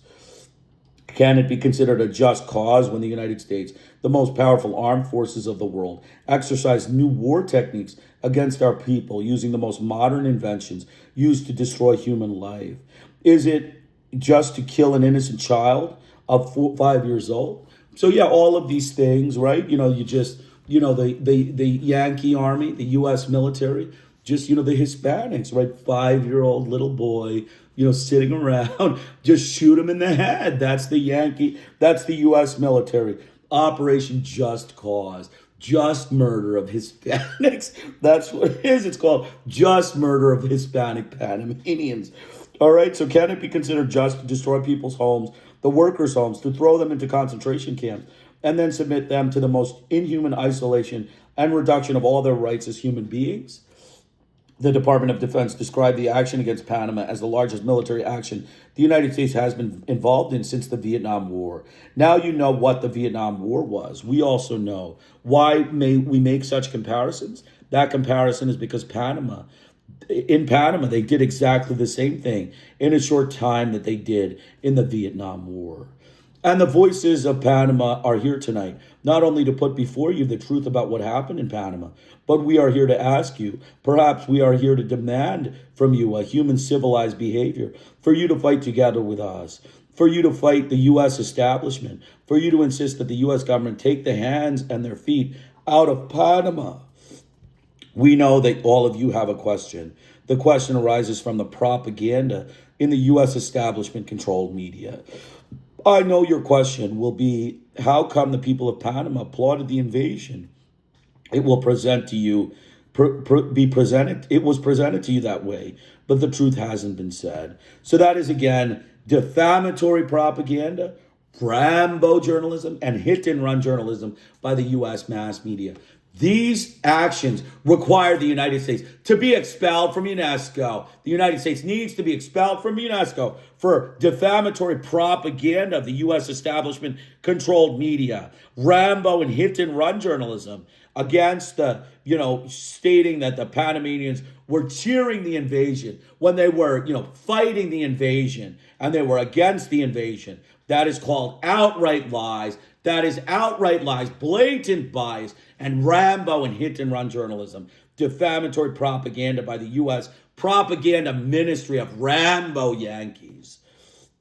I must be honest to you and to the world. Yes, there were so-called Panamanians who applauded the invasion, who were happy to see the troops in our streets, who told the soldiers welcome. But the so-called Panamanians who said welcome didn't live in El Chorrillo, didn't live in San Miguelito in Colon, my hometown in Rio Jalo. Those people who welcome the soldiers are from the ruling class in Panama. So the rich ruling class, outright lies by the U.S. mass media. There were foreign corporates that were cheering the invasion. And so you picture them in the media pictures, and then you say the Panamanians are cheering in the invasion. Again, that is complete deception. That is complete con artist, Rambo Yankee techniques of journalism. It is a state propaganda system of Rambo Yankee journalists.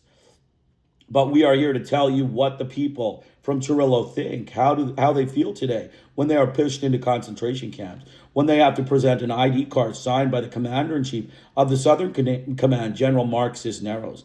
I want you to know how they feel when they no longer have the yucca and their codfish, but have been forced onto an unsolicited diet of military ration, and they are having that only twice a day. The official Panamanian Governmental Commission for Human Rights stated that children in the condition of war refugees in those concentration camps are receiving the right meal, according to the Geneva Convention. The proper meal indicates that for breakfast, children should have milk, eggs, bread, and butter. Do you have the slightest idea that the children in those concentration camps have for breakfast whenever the breakfast is reached? Is it cold coffee and a dry piece of bread? And whoever is not in at 9 has no opportunity to have breakfast. There is no more food until 4 p.m. Now you tell me if this isn't a poor diet. At 4 p.m, they get rotten food, cold food. What I'm saying here was announced on the television news in Panama City after a lot of struggle. And what I'm saying has been testified to me as the legal representative of the war refugees of Panama.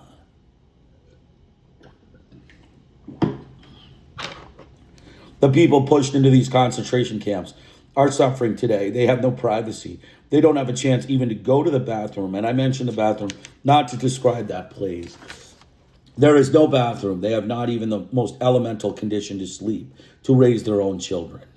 They have been thrown out of their jobs. Their homes have been destroyed. They no longer have personal belongings. They have been pushed into this forced diet that I just described to you. And on top of that, it is prohibited to receive any visitors to their new home, the concentration camps. So we can see firing of journalists, firing of trade union people, firing of all sorts of Panamanians reflects, they need to be expelled from UNESCO for this firing campaign and assault against Panamanian jobs and Panamanian people and nationalism. If you try to go there, you'll have no opportunity to enter if you don't have an ID card signed by Mark Cisneros. We will be seeking and demanding support here and worldwide because we have a commitment, and our commitment is to be free. Our commitment is to be a sovereign nation. Our commitment is to control our main resource, which is the canal in the year 2000. So again, just a short section. We're going to just review. So we talked about the people have been pushed into concentration camps. Basically, the propaganda of the U.S. establishment controlled media. Basically, Panama applauded the invasion. Outright lie. Rambo Yankees practicing journalism, not journalism, Rambo Yankee, journalistic propaganda. That is what this is. This is establishment media opinion that Panama applauded the invasion. It is an outright lie for which the United States needs to be expelled from UNESCO. The Panamanians were against the invasion. They picked up arms against the U.S. government. And for that, the United States needs to be expelled from UNESCO. Continuing on. So we talked about, the ruling class. It was the rich ruling class foreigners that were cheering the invasion. The U.S. paid transnational corporates were cheering the invasion, and those were pictured. And that on that basis, they said that the Panamanians were cheering the invasion. It is an outright lie. It is an act of deception. And these are Rambo journalists, Yankee techniques, for which they need to be expelled from UNESCO. They have no business being in UNESCO to use Rambo techniques of propaganda. It is not a press. So continuing on. And we talked about journalists being fired, for which they need to be expelled from UNESCO. Racism was central to the invasion. Tonight I appeared before you as a black voice from Panama. You may ask why. I would answer right up front. The U.S. invasion of Panama took the lives of over 4,000 fellow citizens, all of them precious lives. And in addition to that human condition, most of them were black and mestizos. I beg you to bear with me as a black voice, because as a Panamanian and of African ancestry, I experienced this double condition of mine. Moreover, the first death reported was a friend of mine. His name was Torreglosa. His brains were smashed by a bullet, but he died resisting the U.S. invasion. Torreglosa, a black Panamanian, died with an AK-47, in his hands. My friend Torreglosa was part of the resistance in Panama, but our babies, our women, our elder folks, they were innocent victims. Again, they were non-white. I will stress this because it is my strong belief that racism was the center of the brutal invasion of Panama. So again, the racism, the Yankees, the racist butcher, rapist, short-tempered Yankee whites. Blacks have been part of the oppressed people in our country since very, very early. During the canal construction, the U.S. government introduced apartheid in Panama. Okay, so apartheid was introduced by Roosevelt. We talked about that in our previous book, Turning the Tide. And, the other books we talked about, the apartheid was first introduced by Roosevelt in Panama. Black Panamanians knew about apartheid before South Africans, right? We talked about that too. The black Panamanians knew about apartheid before South Africans. This was 1907. The U.S. government structured a gold and silver roll system. White laborers were paid in gold currency. Non-whites were paid in silver. They both drank from different water fountains, lived in separate barracks, of course with separate and different conditions, separate health services, all the works that still prevail at present in South Africa. The United States called it gold and silver rolls. These racial practices became part of the social conduct of our government in Panama. Throughout our national history, racism has always been present. Our ruling classes have exercised political power with a heavy accent on racism. They even went as far as prohibiting non-white immigration in our 1941 Constitution. I must tell you, the U.S. government played a major role in Panamanian domestic policy, at least until 1968. So you must understand that the U.S. government has been part of the negative racial practices against blacks, mestizos, and mulattoes in Panama. So yeah, the Hispanics of Panama, the Yankees, they stick it to them, right? I mean, they're, mestizos, mulattoes, and blacks, right? Mestizos mixes between, Hispanics and blacks, or Hispanics and, Indians, right? Indians. Right, this is a no-no, right? The racial purity of the Yankee, butcher rapist, short-tempered whites get very angry when they see mestizos, and that's why you can shoot them dead, right? That's the way the United States government is. They use their racial purity to ensure the maximum violence against Hispanics in Panama. This was reinforced. It is my belief during the U.S. invasion of Panama, I'm quite sure that the U.S. military wouldn't have used a stealth fighter bomber, such as a destructive missile beast, in the neighborhoods where the non-blacks reside. Don't get me wrong. I'm not justifying the use of the F-117 stealth bomber anywhere. What I'm saying is that it is clear there had to be a racist criteria to kill thousands of people, all non-white people. When you look at formal and informal reports that show not one oligarch casualty, you can't think of anything else but racism. I don't. Look at what's happened since the U.S. invasion took place on December 20th. Over 18,000 war refugees are stuffed in concentration camps. If the U.S. media were exhibited views of these camps, you would see babies, children, women, and elderly folk in those disastrous concentration camps. It has been terrible, and all those babies, all these women, all these men, all these elderly folks, aside from having a common being in being Panamanian, they also have the color of their skin. So again, the U.S. media racism, right? It's not only racism, but it's also selective reporting, hiding the babies, children, women, and elderly blacks in disastrous concentration camps of the U.S. government. Basically it's Rambo Yankee journalism. It's not a press. It's a Rambo Yankee group of, propagandists. They just walk around and propagandize to sow conflict and hostility. They're Rambo Yankee journalistic tactics. Okay, so, they have in the common the color of their skin. So they don't show these pictures. They don't show the babies, the men, the elderly folks that are blacks in pictures. They don't put them in their media reports because it's called selective reporting, right? It's selective reporting. You select the pictures. The people in the concentration camps are healthy whites, right? Healthy whites are, light-skinned Hispanics, right? I mean, the lighter-skinned Hispanics, get it easy. Whereas the darker-skinned Hispanics, they stick it to them. So that's it. The U.S. troops have carried out 5 major raids in the Republic of Panama. They claim seeking arms and drugs. Do you want to know where those raids were conducted? The U.S. media won't tell you. I'll tell you. Most of you present here tonight may not know Panama, but these raids were carried out in Corundo, Caro, Cocowalo, Santa Marta, and San Juan. As I said, most of you aren't Panamanian. Those 5 neighborhoods are inhabited by hundreds of thousands of blacks, mestizos, and mulattoes.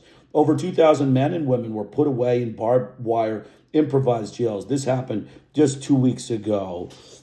So basically, jailing, right? They jailed, jailed journalists.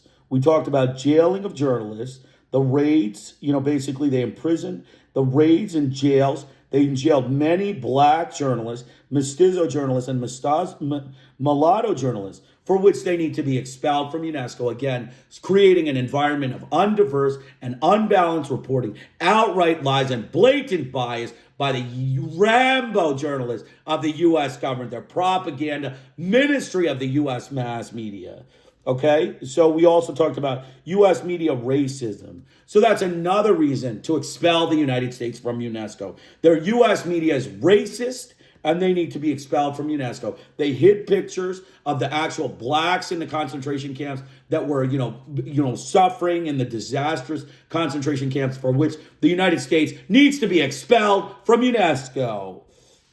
Okay, the raids were racially directed at black Panamanians and indigenous cities. It was basically a ghetto Yankee colonial war, right? They were attacking. Their raids were into black towns, Corundo, Caro, Cocowalo, Santa Marta, and San Joaquin. These are where hundreds and thousands of blacks, mestizos, and mulatto Panamanians lived, and they were put away in barbed wire improvised jails. That created a ghetto war against the black Panamanians and the Panamanians, and for which the United States needs to be expelled from UNESCO for fostering a colonial war of ghetto, war against the Panamanian people, the Panamanian blacks. So thousands of people have lost their jobs since December 20th. 12,000 in the public sector. As Mr. Alaman stated, Mr. Hector Alaman, Secretary General of the Public Servants Association in Panama, is here tonight. He could tell you who are the folks that have been fired in the last 3 months. He can tell you which is the color of their skin. There are some of the things that these are some of the things that are taking place in our newly installed democracy. And do you know who are the folks in power today? Panama is an array of ethnic groups and races. Approximately 60% mestizos and mulattoes, 20% blacks, 10% indigenous, and 5% white, or what we would call white in Panama. Do you know which one of these groups is in power? Take a look at our president and vice president. They don't look like any of the members of this delegation. And those of you who would have been in Panama, those Panamanians present here tonight, you know as I do that people are like us are the majority in Panama. So basically, the Panamanian delegation, they're putting whites in the government. That's basically what it is. It's white. They look white, and so they put them in the government, and they're the rulers. That's the way the Yankees, create a racist government of colonial oppression against the Panamanian people. Okay, so the claim that they have democracy in Panama, I challenge them. They claim that they have installed democracy in Panama. I challenge them. There is more racism in Panama today. You must be aware of that. Finally, a special request. Today I was informed at City College that there was a proposal to extend an honorary doctorate to General Colin Powell, Chief of the Joint Chiefs of Staff of the U.S. Armed Forces. This is planned to take place in the upcoming graduation ceremony in June of the City College. He is black somehow, but make us proud of the decent Americans just like you present here tonight. So basically honoring a Yankee colonialist, Colin Powell, at the City College. This is a Yankee colonialist. This is an American U.S. government colonialist. He is a butcher of, Hispanics. He is a butcher of Panamanians. He needs to be, he should not be honored. They're honoring a colonialist, an anti-nationalist, an anti-third world Yankee, for which they need to be expelled from UNESCO. The United States needs to be expelled from UNESCO for honoring Colin Powell against the UNESCO guidelines of promoting nationalism and decolonization and promoting a colonial state in Panama by the U.S. government. The United States needs to be expelled from UNESCO. So finally, a special request today. Okay, so that's it. That's that section. So again, it was racism was central to the invasion. We talked about, the negative racial practices by the U.S. government against blacks, mestizos, and mulattoes in Panama. We talked about all of the places that there were raids. The raids were directed against black Panamanians. They jailed journalists. Again, jailing of journalists. And, U.S. media racism, hiding the pictures. The U.S. mass media hid the concentration camps. U.S. media, basically hid the babies, children, women, and elderly folk. It's U.S. media racism. It's selective reporting. It's blatant bias. It's outright lies. It's unbalanced coverage. And it's non-diverse reporting, for which the United States needs to be expelled from UNESCO. Jailing journalists and U.S. media racism and outright suppression and blatant bias and outright lies requires the United States to be expelled from UNESCO. Okay, and then we talked about honoring Colin Powell. So let's continue. They invaded the school of the only black dean.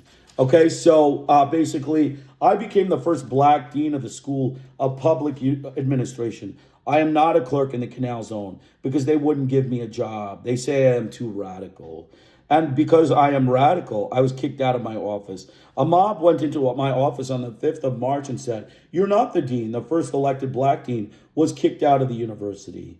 And you know why? Because on the 20th of December at 1 o'clock, I was calling to all of you who would listen to me and saying it's a shame that a big country like the United States is killing my people.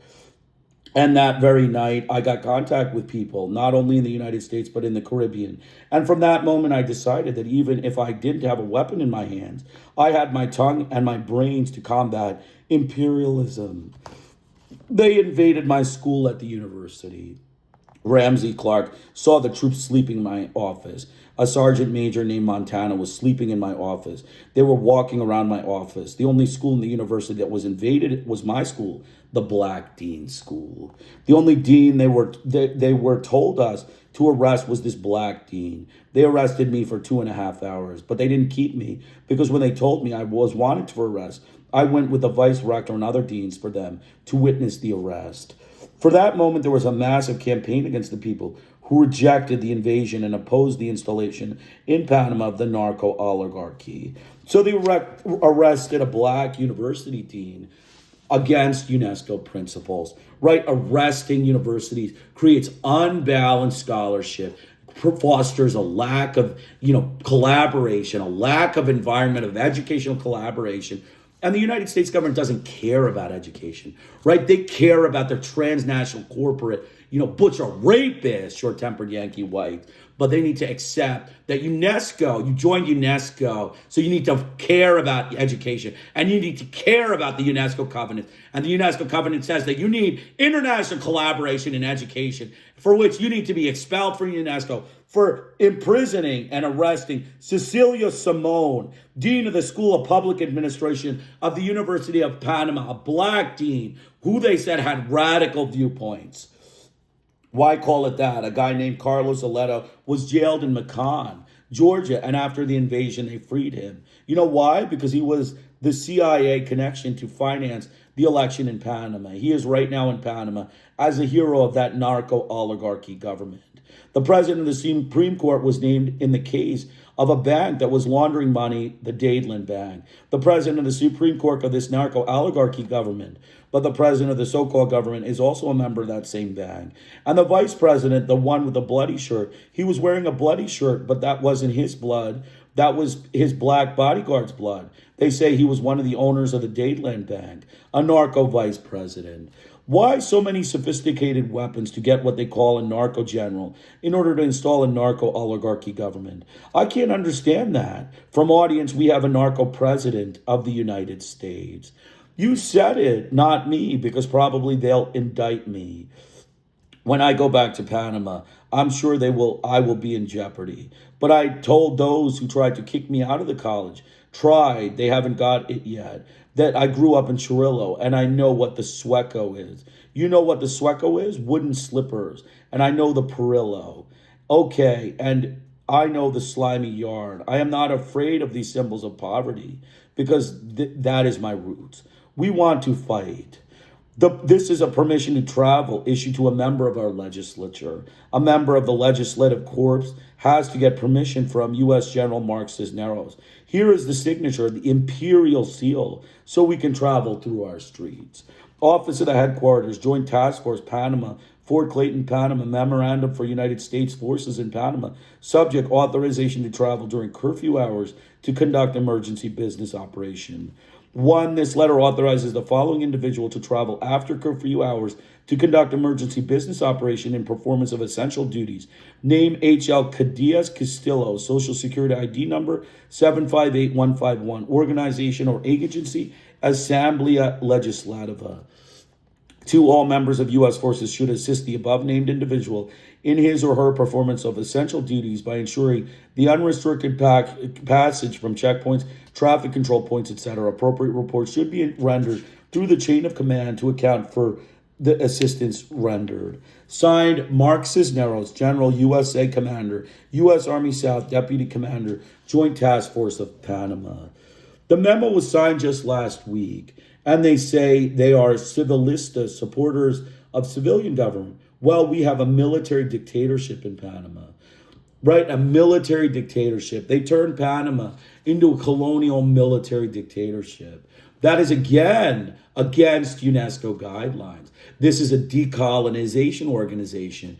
If Washington wants to join organizations that are third world organizations that have covenants and charters, showing covenants and charters mandating that member states, follow the rules of the charters and the covenants. They need to read those charters and they need to follow those rules.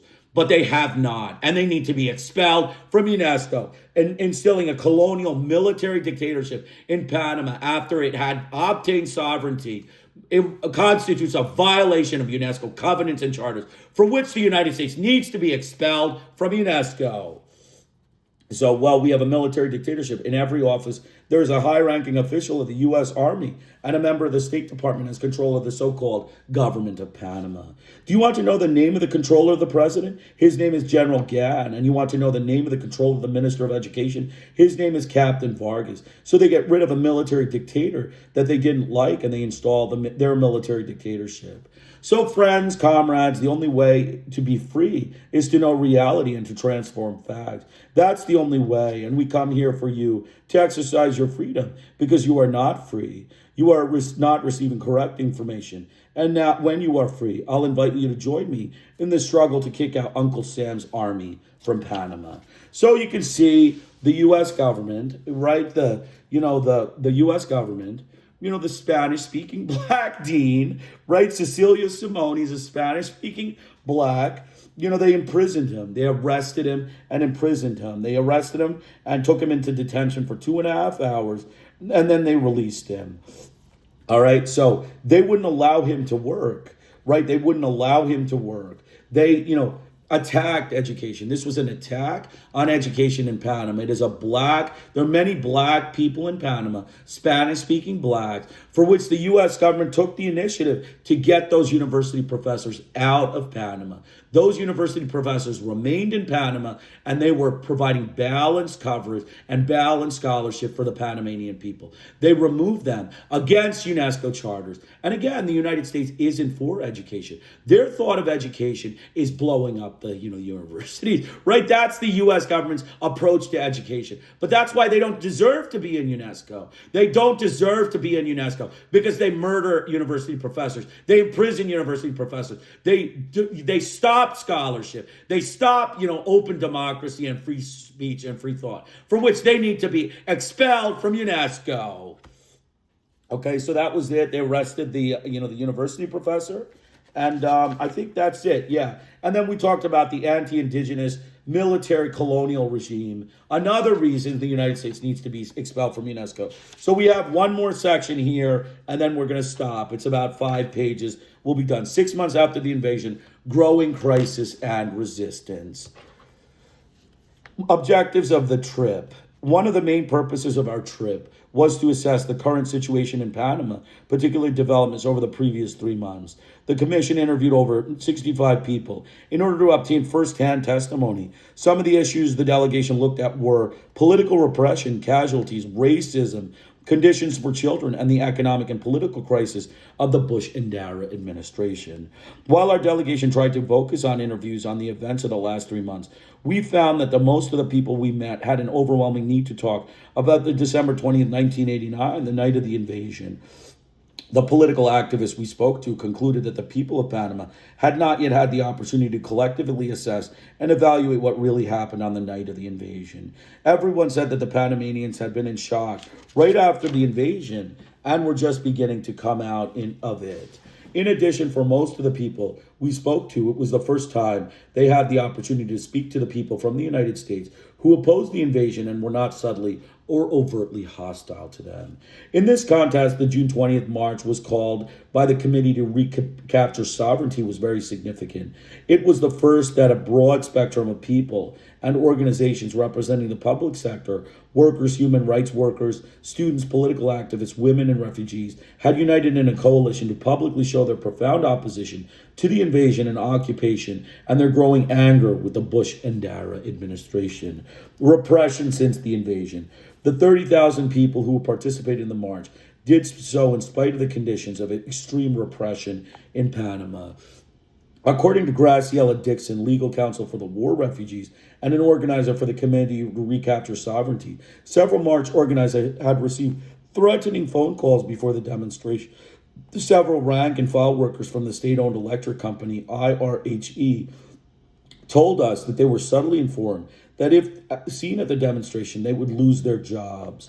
Workers from a number of government ministries told us the same thing. So again, firing indigenous people, including, basically firing, indigenous people, constitutes a violation of UNESCO. The day before the demonstration, pro-government newspapers ran large front-page headlines with the message, Norieguistas to march tomorrow, even though the demonstration reflected many points of view, including groups that had been critical of General Noriega. So again, this is basically outright lies, falsification, blatant bias by the U.S. media. It's colonial newspaper, basically a colonial Bush and Darren newspaper, basically ran a front page headline, Norieguistas to march tomorrow, even though they had anything to do with Noriega. It is an outright lie. It is blatant bias, and it constitutes Rambo Yankee journalism. That is what this is. They are Rambo Yankees. They're not journalists. They're Rambo Yankees, and that is what they present. They put their Rambo ideas on paper and print it.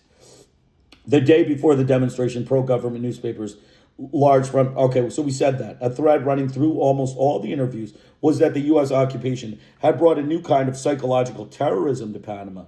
Rafael Alavardia, a leader of the War Refugees Committee, said that the same U.S. military had bombed the neighborhood of El Chirrillo, killing women and children, is now housing the homeless war refugees at Albrook Air Place. Celia Sanger, editor of the Diaglo Social, an opposition magazine, said that contrary to government propaganda, the United States invaded Panama to show that they were owners against the world. Today, she added, U.S. troops are in police precincts and government ministries and are involved in all aspects of Panamanian life. So basically, against the sovereignty of Panama, the opposition newspaper of Diálogo Social, the opposition magazine, said that the United States invaded Panama to show that they were owners of the world, and they are now, replacing the government ministry with, American personnel, United States personnel. Again, they are creating a colonial regime in Panama, which is against the UNESCO guidelines and against UNESCO charter and covenants. And the United States needs to be expelled from UNESCO. So this car was, so in just about every interview, Panamanians told us that to this day, U.S. soldiers interfere in their daily lives, in everything from traffic accidents to marital disputes. On several occasions, we were able to see this for ourselves while we were conducting street interviews and taking photographs in El Chirrillo. An unmarked patrol car passed by. The car was driven by a Panamanian member of Fuerzas Publicas. Sitting next to him was a U.S. soldier in uniform. We also visited one of the many police precincts now being run by U.S. forces and took photos of them inside the building, as well as of their Hummer vehicles parked outside. On July 4th, we left an interview with Olga Mejia. A traffic accident occurred nearby. Two U.S. soldiers arrived and took control, giving orders to Panamanians. Later that same night, a U.S. soldier and two Panamanians came to the door of Miss Mejia's house at 11:30 p.m., allegedly looking for her husband. On another occasion, the evening before the scheduled meeting between our delegation and Professor Misliado Pinzon of the University of Panama in Chitra province, U.S. and Panamanian troops visited his house around 11:30 p.m. They said it was referenced to a traffic issue. So again, harassing university professors. Professor Misliado Pinzon of the University of Panama was harassed by U.S. troops at his house at 11:30 p.m. regarding a traffic issue. For that, the United States needs to be expelled from UNESCO. It's a violation of international. It's a violation of UNESCO covenants to harass a university professor, to imprison a university professor, to foster an environment of hostility in education between people in a country that is a sovereign country that they have now colonized. For that, the United States needs to be expelled from UNESCO. Professor Pinzon met with our delegation the next day at the university, which is about 3.5 hours from Panama City, and talked to us about the nation-building plan the United States has for Panama. Called Civic Action in the Chitra area, U.S. troops are prominently building roads. Professor Pinzon believes this building up of the infrastructure is part of the plan to militarize Panama and to make permanent the U.S. military presence there, which, according to the Canal Treaties, should end in the year 2000. The professor says that it is widely believed in Chitra that the Endara regime has agreed to a U.S. plan to build a port for nuclear submarines in the area. So again, basically remove UNESCO and replace, remove the leader of, remove the leader of Panama, militarize Panama, and make it a permanent colonial state. Okay, that is again against UNESCO covenants and charters. They are removing removing the democratic leader and replacing it with a military dictatorship, a colonial regime of the United States. That is against UNESCO charter and covenants. UNESCO is a decolonization organization. It is not a colonization organization. And the United States is, breaking all of the UNESCO covenants by, harassing university professors, firing university professors, firing journalists, jailing journalists, closing down newspapers, closing down TV stations, closing down radio stations, all of these things. The United States needs to be expelled from UNESCO. Rene Rios, an indigenous man from the Kuna Nation, gave us testimony on the presence of U.S. troops on the Panama-Colombia border. Rios is a resident of San Blas and fought during the invasion. He said one of the first things U.S. troops did after the invasion was ask for drugs, specifically marijuana. He told us there are now more drugs being sold in the area than before the invasion. Rios said the presence of U.S. troops had increased over the months since the invasion, as evidenced by their occupation, a new building, and many helicopters flying overhead. He said the U.S. troops now play the role of immigration officials, patrolling the border and asking people for their identification. In addition to the continued presence of the U.S. invading troops, psychological terrorism takes on other forms. The Bush and Dower regime is carrying out a sophisticated, intense campaign to slander and vilify national sentiments of those who want a free and sovereign Panama. Widespread harassment, threats to people's lives, the loss of jobs, and the number of imminent arrests are used to discourage any resistance. So again, this Bush and Dower regime carrying out an intense campaign to slander and vilify nationalists.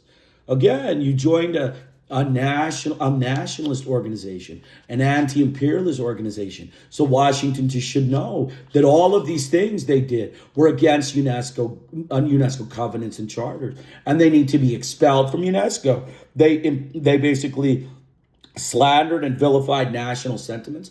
America is a colonial state, is a colonial Rambo Yankee group, and they are violating UNESCO charters and covenants for which they need to be expelled from UNESCO. The Rambo Yankees and the Rambo journalistic press needs to be expelled from UNESCO. So loss of jobs and widespread harassment, threats to people's lives, loss of jobs, and rumors of imminent arrests are used to discourage any resistance. Julio Ortega is an example of how this tactic has backfired, for the invasion has deepened his nationalist sentiment. Mr. Ortega was the director of Channel 2 television in Panama City until December 20th. A former U.S. ally, he worked for the Voice of Panama until 1988. As the Reagan-Bush administration launched its economic sanctions and other aggressions, he began to criticize the United States for violating Panama's sovereignty. A critic of General Noriega, Mr. Ortega feels that the problem with the former government were Panamanian problems and did not justify the invasion and massacre. He has now joined the swelling ranks of the unemployed and discontented. So again, they fired a journalist, Mr. Julio Ortega, of the Channel 2 television in Panama City, the director, for which they need to be expelled from UNESCO, creating, unbalanced coverage, non-diverse reporting, selective reporting, outright lies, and blatant bias in the Yankee Rambo press. Over 18,000 people have been fired from their jobs so far. Many members of FENICEP, including workers from various government ministries, told us every day that workers that dreaded getting a pink slip, people on the job, are afraid to talk about the invasion or occupation or criticize the government for fear of being labeled a thug or criminal. Again, firing of journalists, firing of public service workers, firing of union people, all against UNESCO charters and covenants. The United States needs to be expelled from UNESCO. The commission was also told that there is a list of some 300 doctors who have been called before a medical ethics commission set up by the Indara government. Doctors we spoke to said that about 45 positions have already been questioned and are no longer being allowed to work in the healthcare system of Panama. They characterize this as a medical inquisition as part of the climate of political repression. So again, preventing, indigenous people from receiving adequate health care, again, fosters an environment of hostility, not of collaboration, is against UNESCO charters and covenants, and for which the United States needs to be expelled from UNESCO. They are, firing doctors, preventing indigenous health care, and, basically selecting only whites for health care in the system of health care in Panama. Again, the United States needs to be expelled from UNESCO. Effects on children. The fear of retaliation is so pervasive that even children are afraid to speak up. The commission interviewed Berta Vargas, a Bolivian who is director of the emergency program of the Methodist Church. The program was established specifically to deal with the effects of the invasion. On that night, the church received many requests for help. Since then, because of the dismissals and the general economic crisis, the church has been deluged with 3 times the usual number of appeals for assistance. At any one time, given time, said Mrs. Vargas, we had more than 100 people asking for food and other help, people fired from San Miguelito, members of FENICEP, workers of the Social Security Department, teachers, vendors, people who lost their jobs and positions as a result of the looting. Many more said they were being fired because they had worked with a previous regime.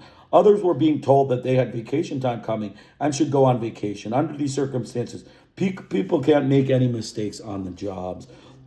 She talked about the plight of children. Through our work, we began to discover a large number of orphans. We have attended to 40 families, and of these, we have 67 orphans, but these are the only ones we have reached. I think they have big problems. For example, one child came to the office, and he didn't want to cry. He was 9 years old. I thought maybe he had a problem with machismo, and that's why he didn't want to cry. I would tell him he should cry, and he said, I can't cry, because if I cry, they'll find out I have a dead father. Why don't you want to say your father died? I asked him. Because my school partners will say that my father was a criminal and belonged to the Dignity Battalions. After the interview, we found that his father wasn't a member of the battalions or anything. It was just that someone notified him that El Chirrillo was burning and his mother lived there. So he went out to that area. He hasn't been seen since. This is one case, but there are many children in this situation without being able to explain or say what is happening with their parents. On her work with the children of the Albrook refugee camp, Mrs. Vargas told us, the mothers tell us that the children have nightmares. They are afraid to be of themselves, afraid of whatever noise. When they see people gathering or certain movements, they think the experiences of the invasion is going to be repeated. Mothers of small children and social workers told us that they have many bomb threats directed against the elementary schools as part of the psychological warfare to keep the population intimidated. Eloida, a member of the Journalists Union and mother of 2, said her children are frequently forced to evacuate their school buildings and go home because of bomb scares. The commission spoke to several doctors who were working in the hospitals during the invasion, and at the time of our visit were still treating war traumas. We asked one of the doctors if children had any special problems 6 months after the attack. He replied, I can't say that even now, if the children hear a helicopter, they become very nervous. I work with patients in the hospital, and the nurses tell me that the children cannot sleep wherever a helicopter is near. There are teachers in the schools that say many of the children have real problems, especially in San Miguelito, Chirrillo, and Tocumen neighborhoods. the places most heavily bombed. The people who lived in Chirrillo and are now in Albrook refugee camp, an old U.S. airplane hangar with almost 600 plywood cubicles, each one 9 feet long by 9 feet wide for each family. At present, about 2,300 displaced Panamanians are living there, most of them very young children and women. There are many cases of infections and diarrhea, as well as very pernicious forms of meningitis. A pediatrician told us that at least 4 children have died of meningitis. He also been treating the smallest victims of the invasion. In some cases, he had to use sedatives and other medications to ease the nightmares, anxiety attacks, and screaming fears of the children. So this was, again, a racist colonial regime, and doctors and scientists were disallowed from collaborating for helping the people, the Black, indigenous population, and the Mestizo and Indian population of Panama, for which the United States needs to be expelled from UNESCO. This war was a racist war of colonialism for which the United States, basically disallowed collaboration between doctors and indigenous Indians and Blacks and Mestizo Hispanics, for which the United States needs to be expelled from UNESCO. Asked about the medical consequences of the invasion for women, another doctor told us that during the invasion itself, there were many problems with spontaneous abortions, miscarriages, and even women who died on the delivery table. Now, as the preoccupation continues, there is reported increase in the number of premature deliveries, which is unusually high. This is undoubtedly connected to the economic problems which have deepened for the many. Panamanians have been fired from their public services jobs by the Indara government and cannot afford the cost of medication and treatment. Economic crisis. The official national unemployment rate in Panama is now 35%. However, Hector Alaman, General Secretary of FENICIP, and Mauro Murillo, President of the CNTP, National Federation of Panamanian Workers, dispute even that figure as much too low. In Cologne, the official rate is 52%. Gerardo Gonzalez of PRD, Revolutionary Democratic Party, a leader of the opposition in the National Assembly and former Vice President of Panama under General Omar Torrijos, told the commission that the economic and political crisis in the country is growing. He says the GNP is down by more than 25%. A conservative member in the Assembly has put the loss of Panama from the invasion at $1 billion, a figure Gonzalez says is too low. On July 2nd, the Panamanian Electric Company, currently under government control, held a lengthy forum with IRHE workers about privatization. According to account of this meeting in the major press, the forum was held to discuss the advantages of privatizing the electric company, the U.S. Information Service, through the Panamanian AFSCME local, also used for a private meeting with FENICIP labor leaders on July 3rd to discuss privatization. Growing resistance. While in Panama, the commission delegation encountered discontent and resistance, indicating a shift away from the Indara government. 2 priests, Conrado Sanjun and Joe Cummins, told us that while they had been very critical of some of the policies of General Noriega, the invasion had not brought about what people were led to believe would happen. They are concerned that the Indara government has not taken measures to independently assess the casualties.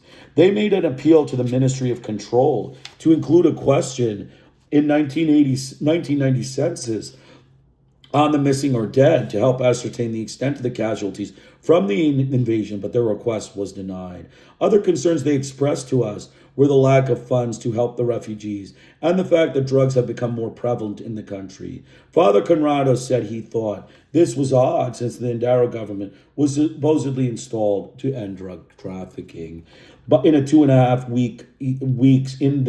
weeks the commission delegation was in Panama, the growing unrest and opposition could be seen in a prison rebellion, a strike by university professors against privatization in Chitra, 2 student demonstration, an occupation of the public administration department, a hunger strike in Cologne, 2 major demonstrations, and a walkout in the National Assembly. All this points to the inability of the Bush and Dara government to end the crisis and stabilize the country. The Committee to Recapture Sovereignty concludes that resistance and unity of the opposition forces are growing. These forces, which joined together for the June 20th demonstration, include the Association of Families Who Fell or Disappeared on December 20th, the War Refugees Committee, the Political Prisoners Committee, the National Committee of the Fired, Mothers of the Martyrs, the Revolution Workers' Party, the Torrijos Tendency, the People's Party, the Social Workers' Party, Organization of Students from the University of Panama, and several trade unions, VENESUB-CNT, or Union of Journalists.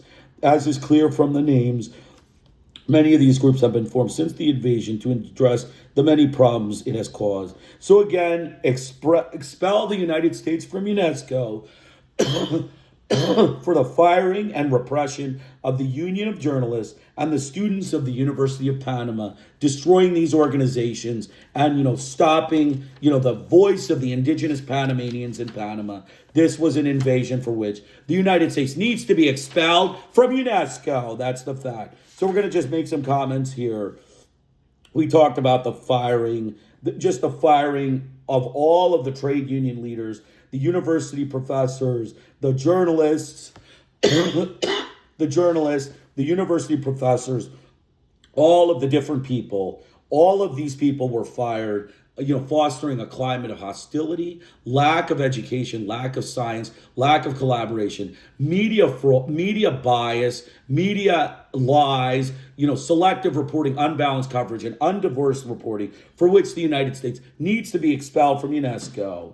So basically, pro-government newspapers ran a large front-page headline with the message, Norieguistas to march tomorrow, even though the demonstration reflected many points of view, including groups that have been critical of General Noriega. So give me 1 second, I'll be right back. Glad you could join us today.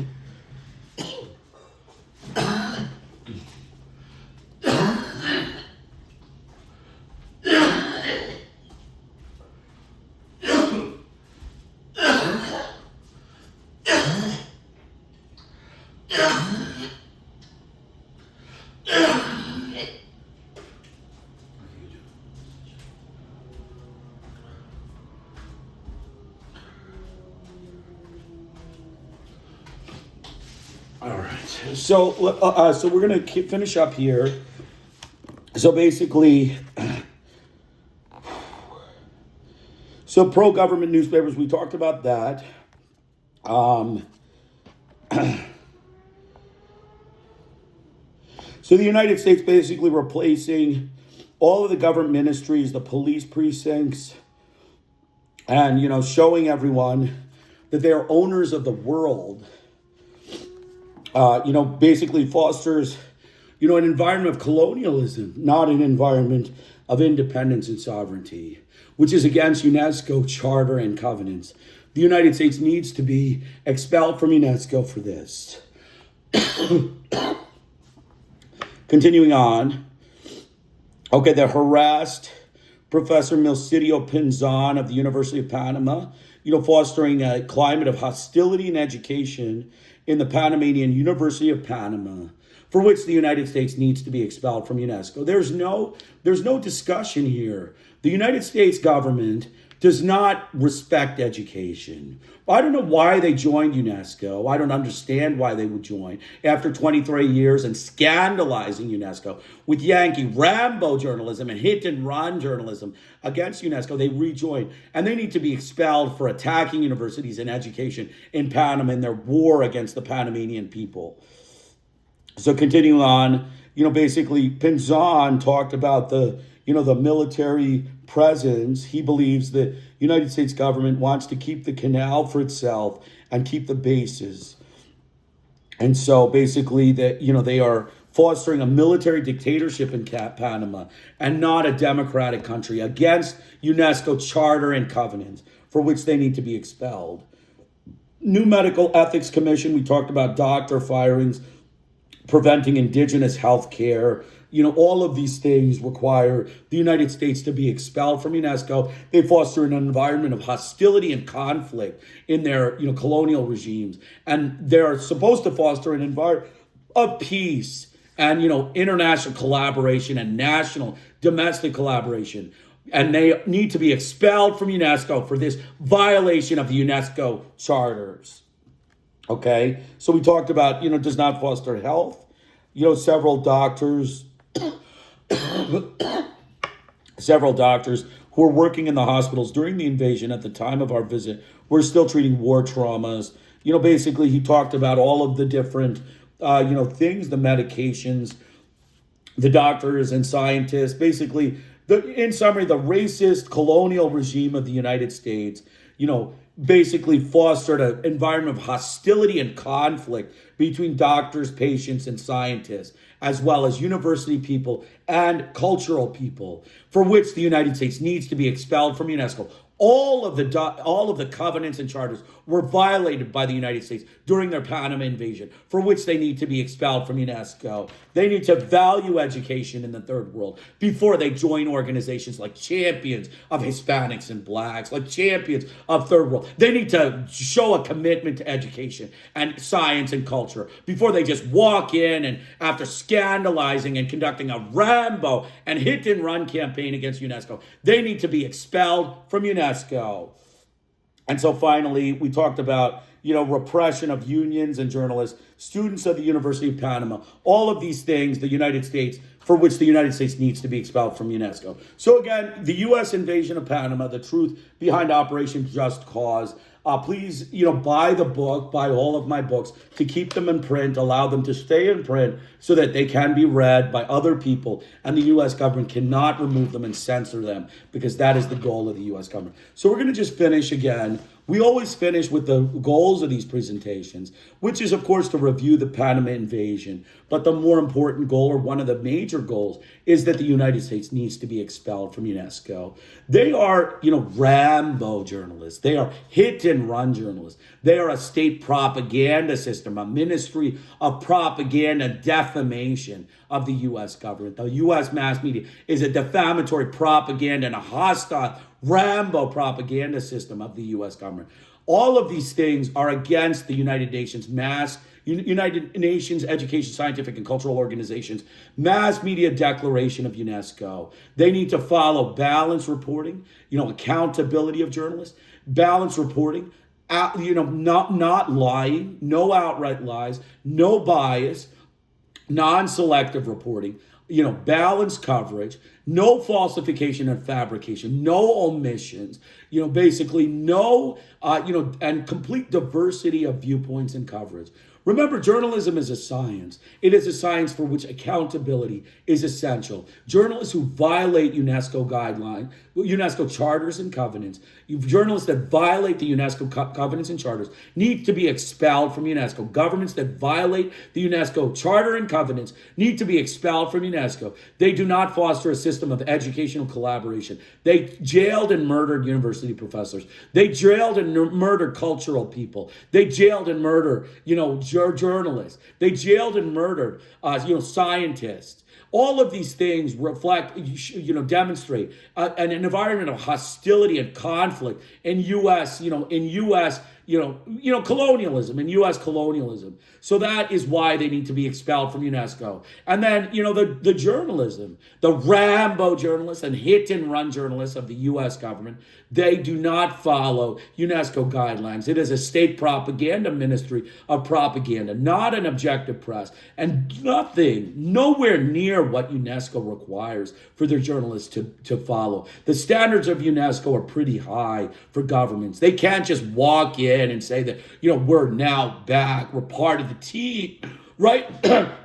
They scandalize UNESCO with all sorts of journalism, Rambo, and hit and run allegations. And they can just walk in and say, now we're back in the third world team. Okay, they need to be expelled from UNESCO. They do not deserve to be in it. They are not worthy of UNESCO membership. And for that reason, we believe the United States needs to be expelled from UNESCO. And I am confident that the United States will be expelled from UNESCO. I have no question that they violate UNESCO charters. They do not follow the UNESCO Mass Media Declaration, and they do not respect science, education, and culture at all. They're cultural imperialists. They're education, destroyers. They are destroyers of third world education and destroyers of third world science. They bomb and, burn books and bomb universities, not help in education of third world people. For all of those reasons, I believe the United States States needs to be expelled from UNESCO, and the United States needs to be expelled from UNESCO, and I believe it will happen. I am confident the United States will be expelled from UNESCO. So again, join me tomorrow for the next 25 pages. We're going to finish this book. It's only 130 pages. Please buy the book and download the PDF. It will be in the description section. Buy it so you keep the book in print. Chris and I are with the Irish Think Tank in Delaware Beach. Have a great day.